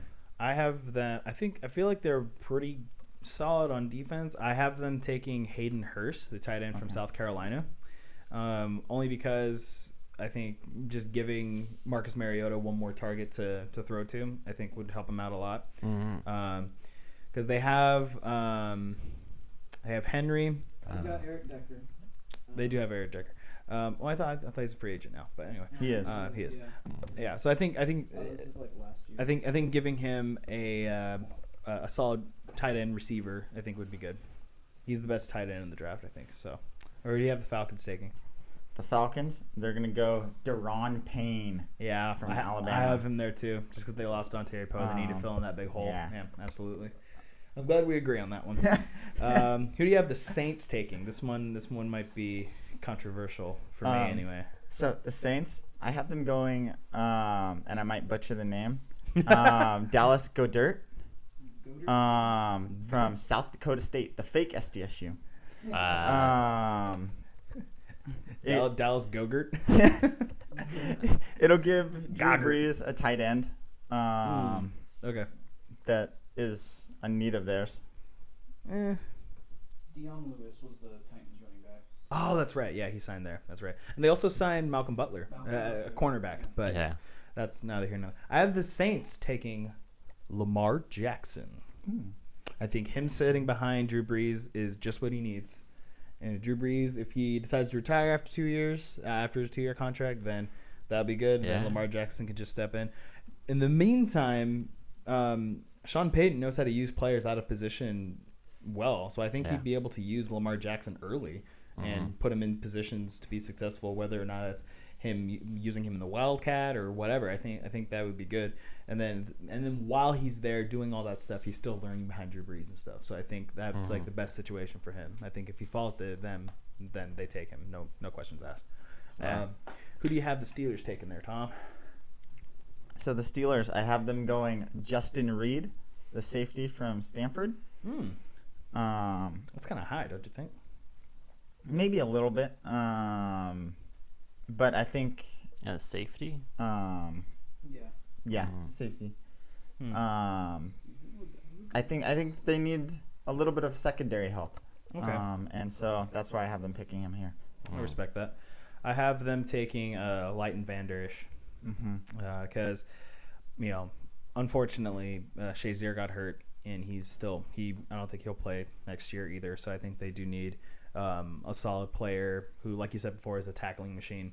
So I think he fits like their personality, the Steelers, just being a hard-nosed team that likes to tackle and hit people. So I think he'd be a good fit for them there. What do you think about the Jaguars at 29, Tom? So this one, I've got Connor Williams. Oh, okay. All right. Give some O-line help for both Bortles and what's his name? I'm blanking. LSU guy. Yeah. Oh, Fournette. Yeah, Fournette. Yeah. Totally blanked on his name. Yeah. I think he does too sometimes. Just saying. It's like I have the Jaguars taking Mike Gesicki. I think is his name. Is how you pronounce his name? Gesicki. Gesicki. Yeah. He's really good. He's just Gesicki. Mike. Mike Gesicki, tight end from Penn State. I think he the measurables are really good in the combine, but I think behind Hayden Hurst, I think they're tied for number one tight end in the draft. I think either or would have been good, but I think it helps give Bortle another tight end option. What's up? The official pronunciation is Gesicki. Gesicki. Thank you, Matt. You are our linguist. Thank you. Right. And I'll then- take long names for 400. Do you know the word for the phobia word for fear of long words? Isn't it like a ridiculous? It's like I think maybe the Hippo- longest word in the English Isn't it dictionary. like hippopota something? Yeah. Yeah. It's such a joke. Like, how dare you give people with that phobia like A long word for your phobia. to say? That's so like mean. that's like people with dyslexia. The best way to tell is trying to say dyslexic. I'm sorry, I'm dyslexic. Yeah, I'm I'm just Luxic. Yeah, I know. You see that word? It's ridiculous. Okay, so the Vikings at 30. Who do you got them taking? I've got Will Hernandez coming off the board here. Okay. Fill the O line a little bit, and just give him some help Yeah. protecting. Case. No, not a case. Oh goodness. Kirk Yeah. Cousins. Kirk That Cameron. $86 million investment. Yeah. Oh, Ah. gosh, gotta protect your assets. I have them taking an offensive lineman too. Mike Galinci. The Notre Dame game. Yeah, the offensive tackle from Notre Dame. Just solidify the offensive line. You know, they had some guy. They have some older guys. The guy retired, I think. So I think solidifying that offensive line, protecting. Yeah, exactly. Your $86 million. Oh my gosh, I still can't believe they did that. Anyway, all right. My last two picks are going to be very controversial, but you go Okay. ahead and whatever. Just tell me 31 and 32. Do you have the Patriots and the Eagles taking? Tell me. 31, I've got him taking Colton Miller Okay. to fill the O line. And 32, I have Jair Alexander. Why? Why though? We don't need him. Oh my God. Okay, David, you might like mine. So, with the 31st pick in the 2018 NFL Draft, the Patriots select A cheerleader. Sony Michel. I was close. Yeah, Hmm. pretty. I was close. I have them taking Sony Michel, and with the Eagles, the Be nice to 32nd me. overall pick, Be very nice to me, please. have them taking Chip Kelly. No, I'm kidding. Wow. I could see him squeezing into a offensive tackle uniform, and he just goes up and badmouths them on their play style. No. You need to The run Eagles, your route better. I have them taking Rashad Penny.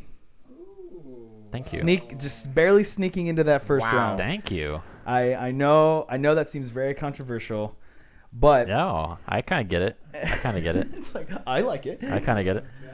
Yes. My reasoning behind both of those. Let me explain.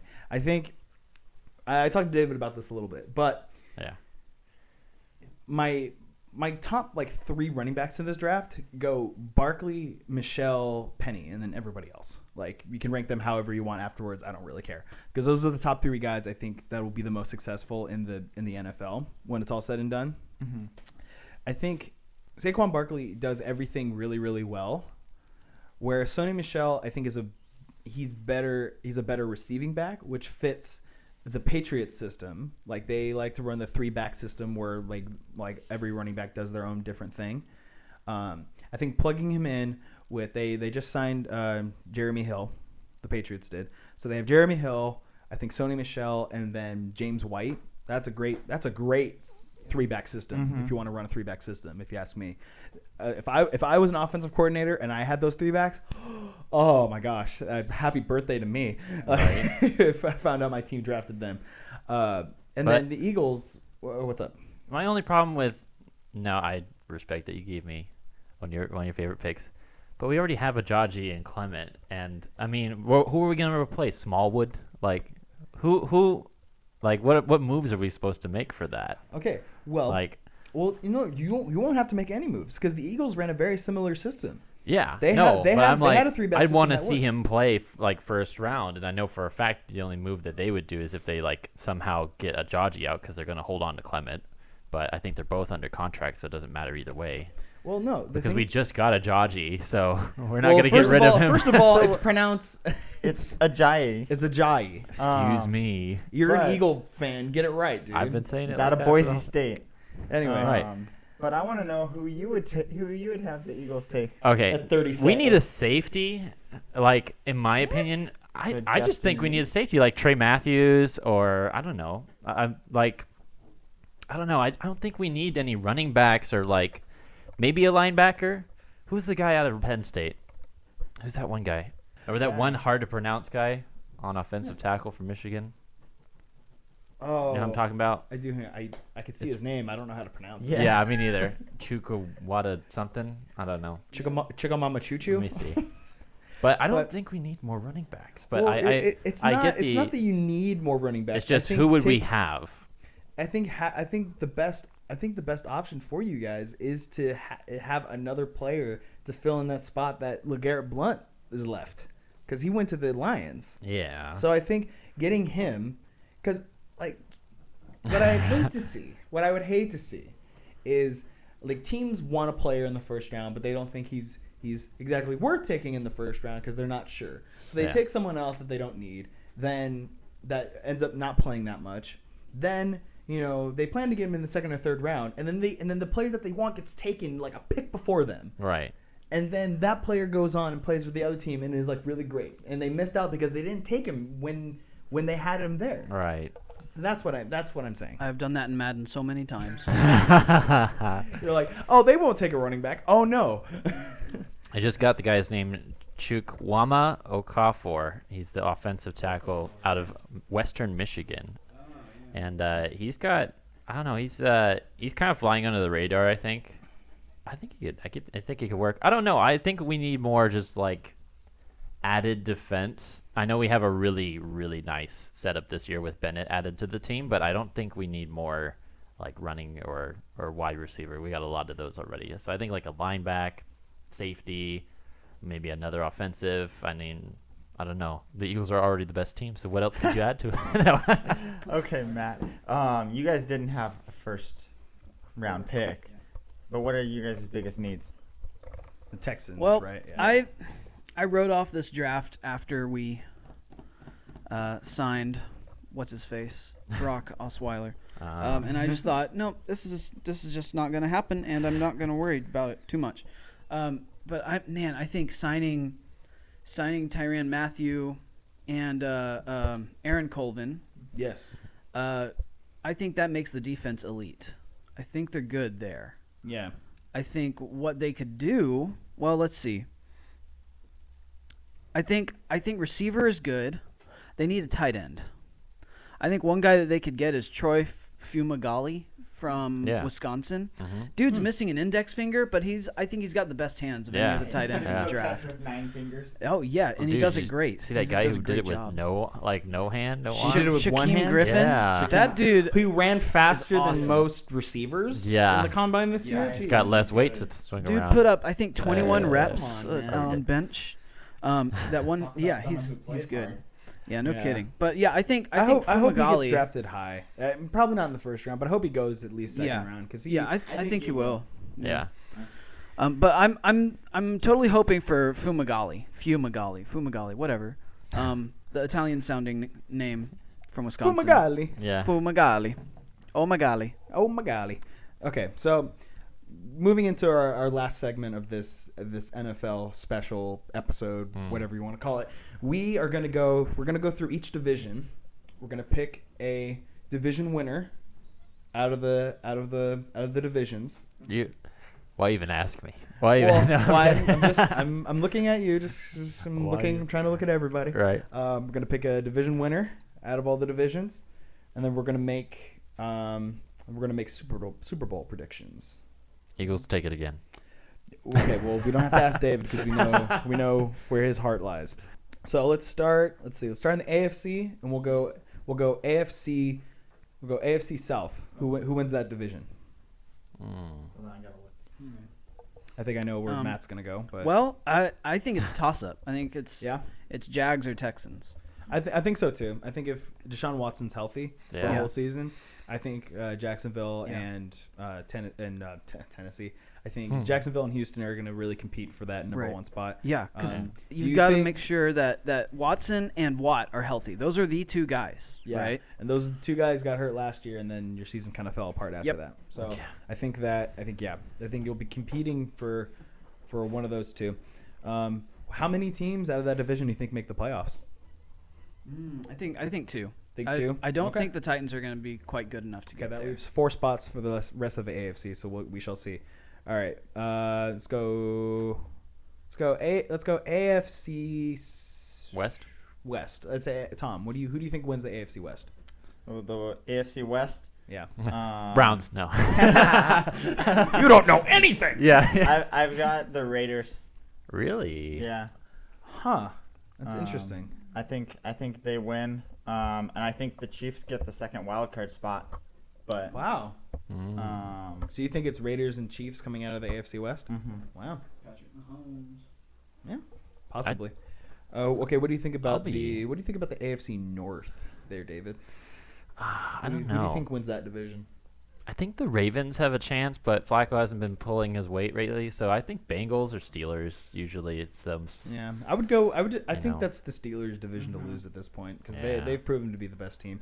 I mean, to be fair, I'm gonna root for the Browns, and I Everyone hope- roots for the Browns because it's like it's like a it's sad like like a watching- sad puppy. You it's really like want it watching to be Rudy. okay. Yeah.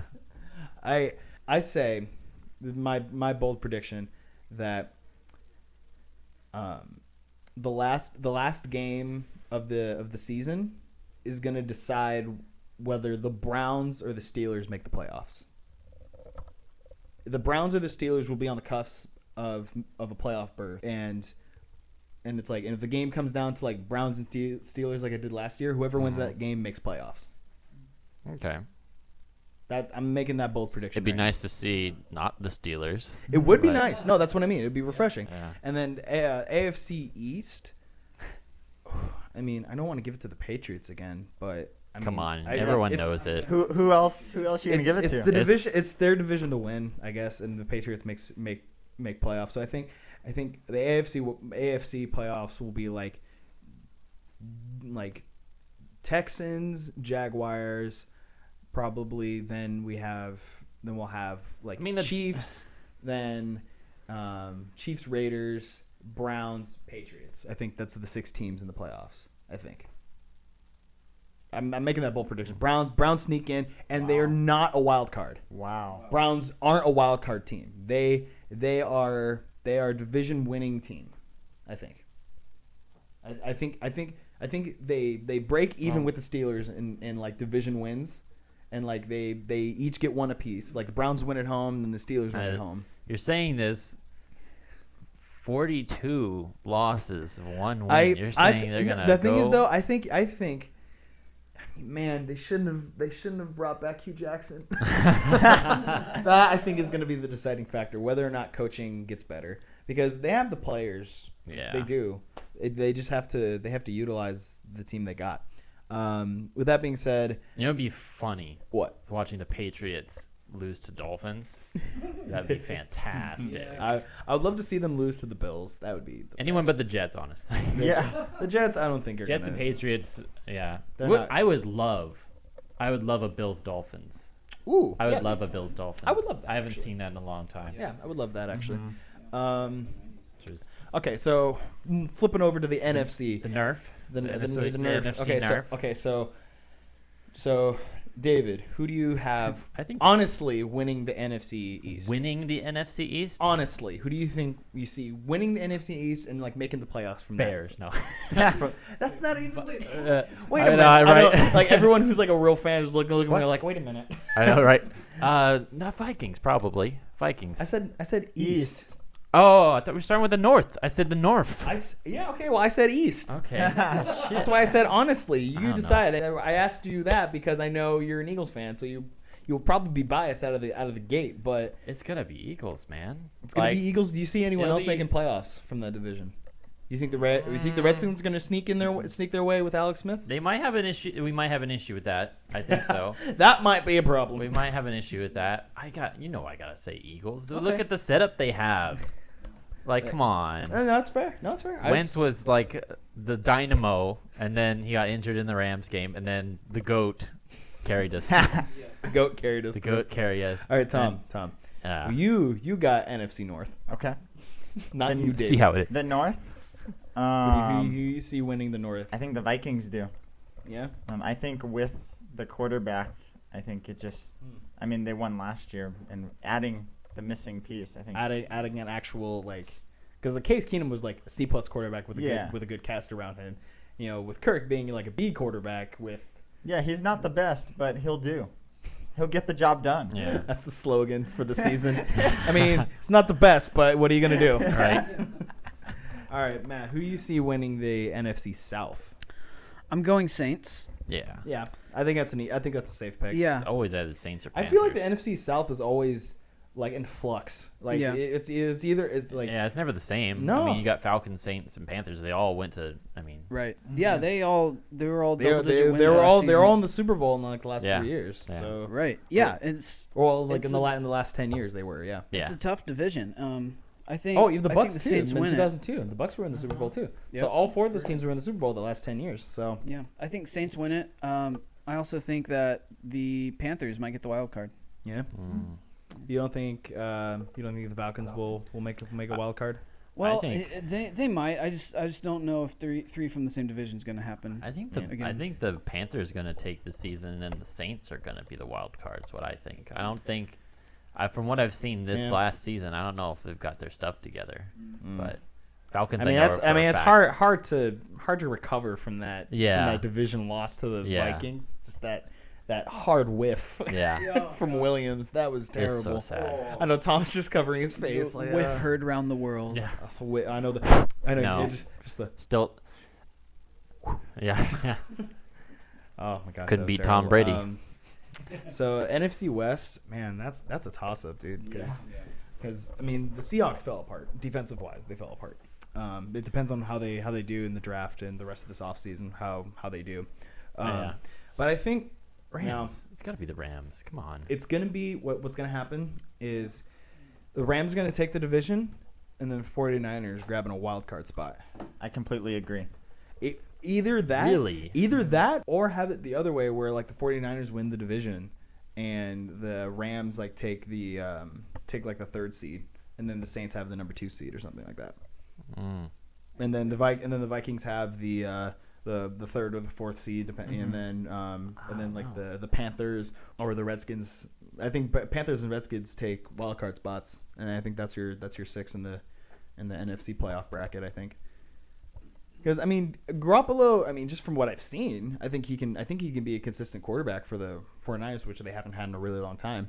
So I think having him there, I think will be a good fit for them. And I think if they build on their defense, I think they can go back to like a defensive winning attitude, Right. where they have a guy who can take care of the ball, doesn't turn it over, run the rock, and then play good defense. Yeah. So I think the 49ers have a legitimate chance to steal this division out from the Rams' noses if they're not careful. I don't know. From what we saw with the Rams with this season, I don't know. I feel like they're They have a very high octane offense, but I Yeah. feel like the 49ers they've done a little bit to combat it a little bit with signing Richard Sherman and stuff like that. So I think Yeah. that they have a good chance to kind of win the division by 1 or 2 games, possibly. I think they could beat the Seahawks. I think they can sweep the Seahawks. The Seahawks. 49ers. I don't know what happened to the Seahawks. I mean, because Russell Wilson can't do it by himself forever. No. Like he can't. Yeah. So I feel like if the Seahawks go back to the Russell Wilson running around doing everything for them, they'll be in the same spot last year and missing the playoffs. Yep. And I think 49ers will take that spot, I think. So, okay, so guys, we'll do before the Super Bowl prediction, we'll do AFC Championship prediction and then NFC Championship prediction, and then we'll go Super Bowl prediction. Okay, so guys, real quick, around the table. NFC Championship, which 2 teams? Oh, I gotta do Rams and oh gosh, I don't know. Rams and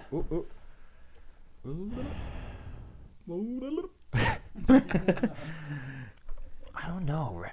Rams and who? Rams and Eagles? Yeah. Are you yeah. trying not to be biased? I'm Is that trying what not it to is? be. Yeah. I'm trying to be realistic. That's but fair. That's fair.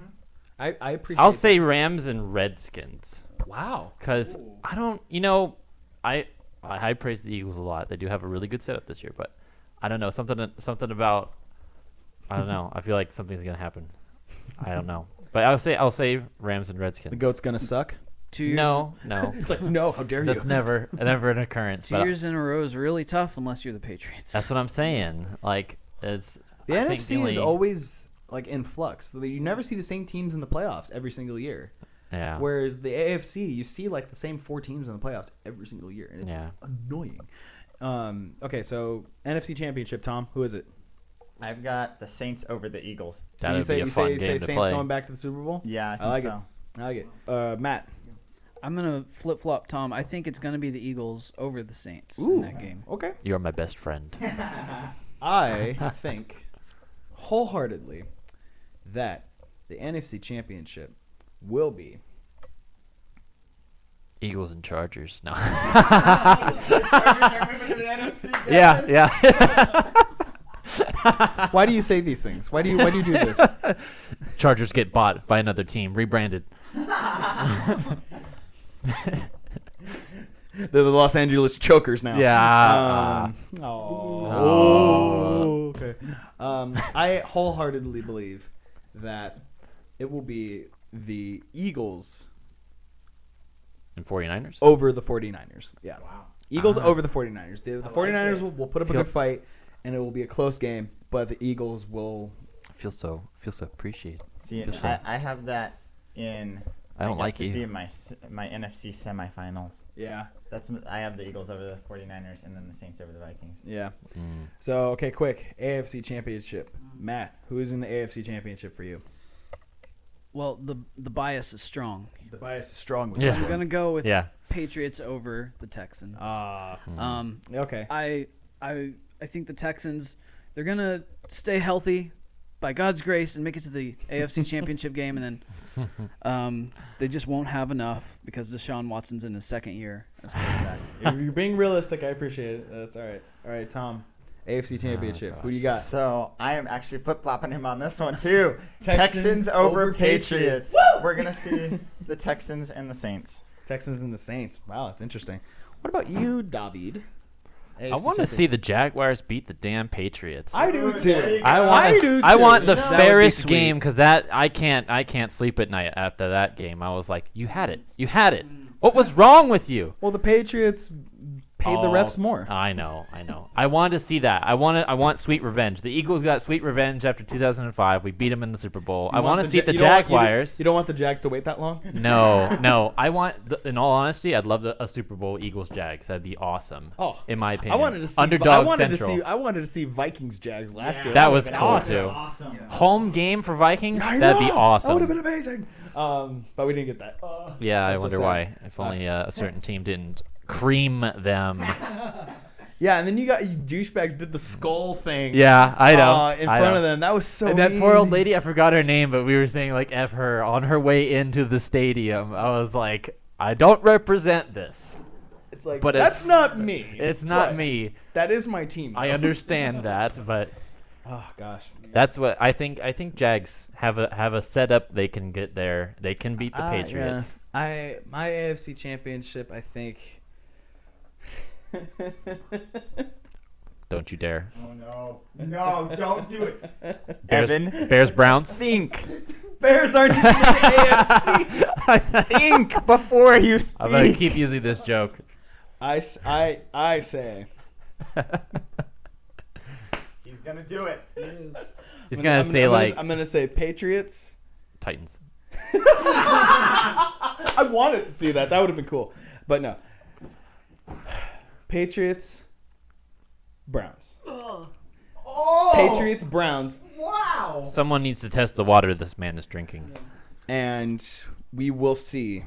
Come on, man. Browns from The- 0-16 We to will see the Eagles versus the Browns in the Super Bowl next year. Come on, man. All right, Drop so the it's officially recorded.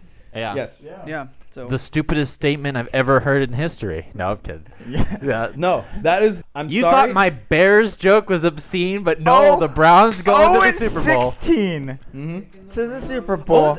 they're not going to be like undefeated or anything. They're going to go like 10-6. Evan. Evan, It's a scrape. Is that what you're saying? Yeah. drive out to Vegas tomorrow. Put money on this. All you gotta do is put like $10 down, and you'll be set. Man. I'm like. But why, though? This might be because I'm a huge Tyrod Taylor fan, and I really want Might? him to succeed. Might? It's like, dude, I can see your Yeah. boner from here. Right. It's like you're wearing his outfit. It's signed too, and it looks like forced. Like you're sponsored by him. Yeah. You have no. contacts that have his name in the on the iris. It's just like what is See, the thing is, David, I have hope. But it's, Yeah. oh man, I have faith in Tyrod. I think he could do it. He got the Bills. He got the Bills to the playoffs. He broke their drought. I think that Tyrod could really be the guy to as long as the Browns don't take a quarterback in the first round of the draft. Do you hear the words coming out of your mouth? It will be Yeah. true. They're going to take quarterback. No, They're gonna take 2 quarterbacks. Oh. They take. All of their picks are quarterbacks. They can't miss now if they take all of them. They're gonna they're gonna get rid of their outside tackles. Just have 3 quarterbacks. They're gonna do some wacky reverse play every single play of the game. It's just Oh like my pass it to him, lateral, touchdown, 13-6. You guys laugh, but I think the Browns have the ability to really contend this year in the season, and Yeah. I think if they make playoffs, look out. I think they can make a run, and I think the Patriots will underestimate them. They'll think, whatever, and then they'll Like have the Eagles. and then they'll. It's the Eagles. Okay, so Super Bowl prediction. Okay, I was gonna say for me, I think the Eagles will still win the Super Bowl if the Browns make it, but it'll be close. It'll be close. Now see if I leave the room. So Eagles repeat. Eagles repeat. I think Eagles repeat because I don't think anyone in the NFC, kind of like what David was Look at saying, our it's setup. isn't as well built as the Eagles are right now. They're built to Look win. at our setup, man. We're set Do for you one. see this lineup we've got? Yeah, I see it, and that's why I think you guys. I think you Ah. guys have a good chance to repeat. I think you guys do. I hope so. Yeah, I hope so. but good golly gee, you guys really rode me on that one. That now, was- who is the league bottoms? Oh, league bottoms. Let's Oh. just say, let's go. for Okay, it. who has the first round pick next year? Who has the first round pick next year? Who gets first round pick next year? Who has the worst record after I'll the say- after I'll the say the season? Number one Bears. pick. Who has overall. the number 1 overall pick Bears. in 2019? The Bears, really? I'm gonna say the Bears. Wow. I think they're gonna blow this whole year. They're gonna pull a Browns.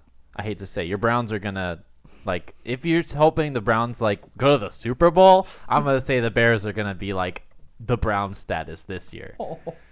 I think Browns or Dolphins. That's what I'm saying. I think the Bucks will go 0-16. Wow. I don't think they'll win a single Winless. game. Wow. I don't think they'll win a single Really? game. I didn't like Jameis Winston when he was coming out of college. I Neither really did I I. still don't like him. Nah. I don't think he's the guy for them. But I don't know. But if not 0-16, they'll go 3-13 or something. yeah. Well, They're not going to win much. I'm saying the Jets screwed up again. that's the sky being blue at this point. I mean, Water's wet. yeah, Yeah. That's what I've got. I've got the Jets being the worst team. yeah. Yeah. I think the Bucks will be the worst team next year. I think they'll have the number 1 overall pick in 2019. Mine's is gonna be I like Bears or Dolphins. I don't know. I don't think that either of those have anything going for them Yeah. at this point. I think the Bucks have just been going in circles. I mean, they've kind of been decreasing slowly but surely. They had a moment when they drafted Winston where it was kind of going up like this, and then it's starting to go back down. And I think 2018 will be the year where it just goes. It's just rock bottom. See, they drafted Winston and started going up. Then they drafted the kicker.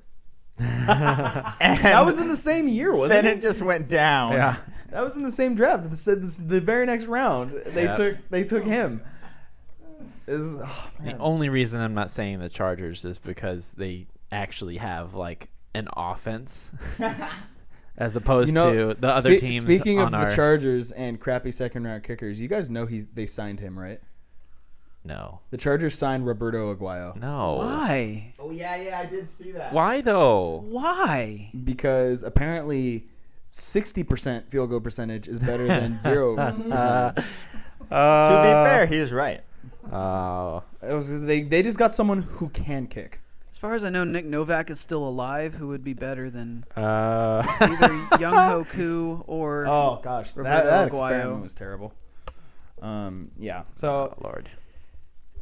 that's my prediction. I think, that's good. You guys can hate on me all you want. MVP of 2019. Ooh, What is the MVP? 2018. 2018. 2018 MVP. Wait, Ooh. this season stretches into 19, right? So it will be technically 2019 MVP. Well, it's the 2018 season. It starts in 2018, so that's why. Yeah. Okay, Alright. so 2018 MVP. Ooh, good question. Oh. I'm gonna say Zach Ertz. No, I'm kidding. I'm being completely I was biased. gonna say, are you freaking kidding me? Hey, he was. Yeah, he was good, was but good. not MVP good. Okay, I'm gonna say What about the guy throwing him the ball? Because he was an MVP candidate before he got no. hurt. Yeah. No, they're. I mean, Wentz was and still, and he carried the team up until that game, Rams. I'm gonna say Baker Mayfield. Baker Mayfield. Please. Oh I do have a- God. I'm sorry. I don't like. I do have a- if he gets Mayfield. drafted by a team who has a quarterback, he's not going to play. No, for you're the right. first He's 2 not. years. I do have a pro Baker Mayfield rant though. Oh yeah. Oh. Okay. Well, we can get to that. can I think do my that M- sometime if you want me to. I think my MVP. I think it's gotta be. I don't want to pick the Eagles because it's just consistent and biased. An Eagle player. Yeah. Let's see. Let's say hypothetically we have a Jaguars Eagles Super Bowl. Right. That won't happen, but Hypothetically speaking. of course. hypothetically speaking. Yeah. No. In the hypothetical game where the Eagles were facing and the Eagles would We're hypothetically not talking about lose. Super Bowl MVP. We're talking about Overall the MVP? season MVP. Oh, well then it's got to be Wentz. Gotta be Wentz. It's got to be Wentz. All right. But if Super Bowl MVP, Super Bowl MVP. We're not talking about that. okay. Well then I was overall gonna it's got to say, be Wentz. It's for in 2018 season MVP for me. I want it to be a running back because I don't feel like a running back has won it enough. Hmm. League's moving away. Well, I they've already think- moved okay. away from like single back. All right, I'm offenses. gonna stay on the wagon. Browns.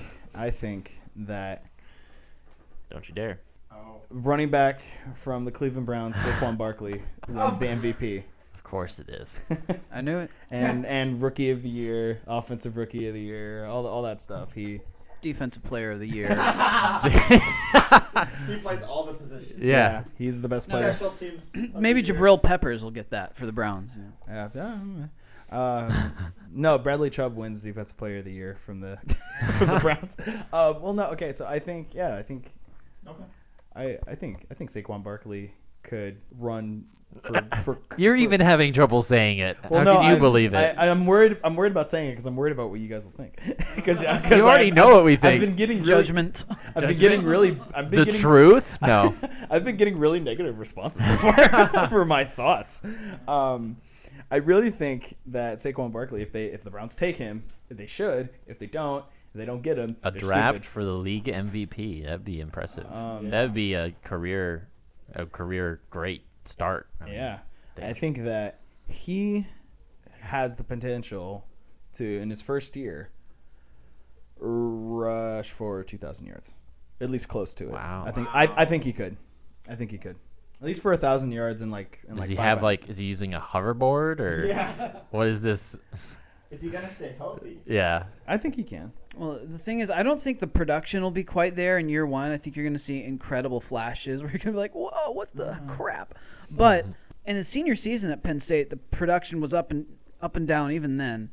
So Yeah. I don't think he's going to burst out of the gates with 2,000 yards. But 2,000 yards at some point, yeah, I could see that. Yeah, I I think he'll be the league leading rusher. I think he will. Really? I think he could be in his first year. The last 2 years, rookies have been league leading rushers. Yeah. So I don't see the reason why the trend should break. We have a great running back coming out of the draft. So Yeah. For my MVP, I've got Deshaun Watson. ooh, okay. I've got the Texans beating the Saints in the Super Bowl, so he's gonna have a good year and bring another championship to Houston. How many touchdown catches does Watt have? I'm gonna go. Let's go 5. He gets five during the season. All right, all right. Shoot, if he gets 5 touchdown catches, he's going to be MVP. Hands Dude, down. yeah, JJ Watt needs to win MVP. He got snubbed that one. He year. did, totally yeah. go for co-MVP between both of them. That would be an amazing Texans sweep co-MVPs. I really also think that Deshaun Watson's got a great chance, and I feel a little justified in saying that because a non-Texans fan has said it already. So now you don't feel like it's bias. Yeah, it is definitely biased. I acknowledge fully my biases. Yeah. But I do think that he's got the potential because they're also retooling the entire offense around him this That's true. offseason. So I think that he really does have a chance to win MVP. Man, I think we touched on a lot today. I think Oh, we've a lot. definitely we've ragged on me enough. I think what we've learned today we do is love you. the Eagles will win the next 3 Super Bowls, and I don't We'll agree be with fine. that. I don't think I think they have a chance to repeat, but 3 in a row, I Hey. don't know about that one. Yeah, okay. We've been going for a while. oh man, Editing this will be fun. oh yeah, no, might want to do 2 parts. We could. Yeah. This has been fun, guys. Yeah. And thank you guys. Thank you, Matt and Tom, for coming on. I really Yeah. appreciate you guys coming on and just sharing your thoughts Thanks for having me. and just talking sports and stuff. Yeah. Anyway, thank you guys again for listening, and Yeah. we will catch you guys next time on Nerdin' Out. Bye-bye. Later.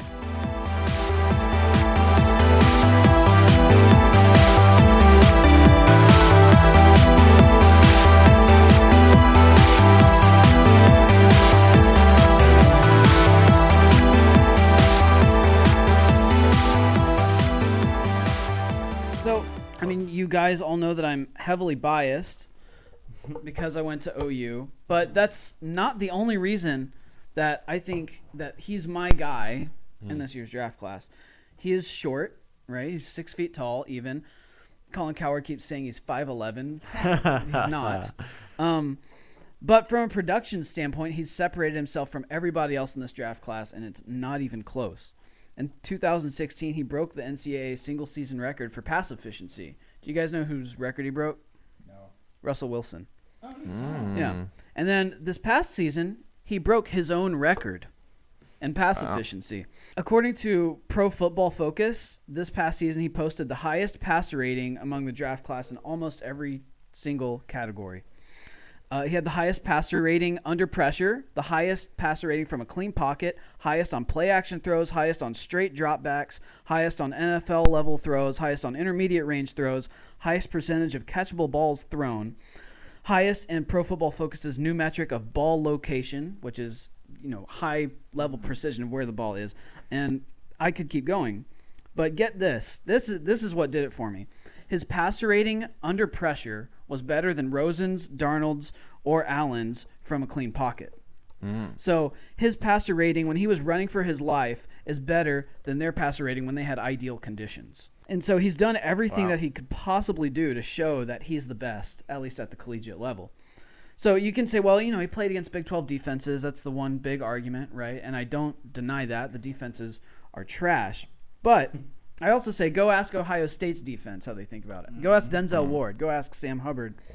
Go ask Auburn how they felt about it when he beat them in the Sugar Bowl the previous year. Or Georgia, who OU scored 48 points on, which should be enough to win you a football game, but OU's defense is trash. TCU, they played in the Big 12, but they did have one of the best defenses in the country this past year. And so OU played them twice. In the first meeting, OU scored 38 points on them in the first half. And then in the rematch, they scored 41 in that game. So Baker did just what you would expect an elite prospect to do against bad competition, right? So what's Josh Allen's excuse for not being able to hit the broadside of the barn? He plays in the Mountain West, which has a couple good defenses, SDSU, Boise State. But, UNLV, New Mexico, Nevada, come on, right? Yeah. So now the one knock on him is his height, right? He's not prototypical, but what's the reason you want height? You want to see over the O-line, right? You want to avoid having balls batted down at the line of scrimmage.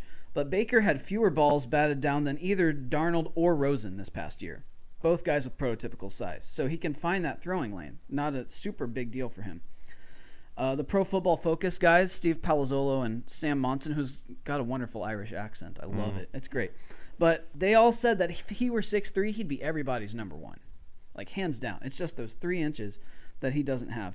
But the NFL is enamored with height. And I think we really need to be wary of doubting Baker Mayfield because he's disproven doubters at every level. At Lake Travis High School in Austin, by the way, take that, Texas. We got a guy from your backyard and beat you.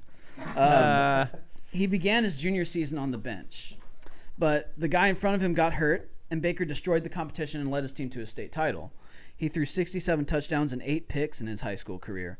But his best offer coming out of high school was Washington State. And so he thought he could do better. So he walked on at Texas Tech and became the starter as a true freshman walk-on. which is the first time that has ever happened in a Power 5 conference. So after the 2013 season, he transferred to OU, which was his dream school. And you have to remember that OU wasn't looking for a quarterback at the time.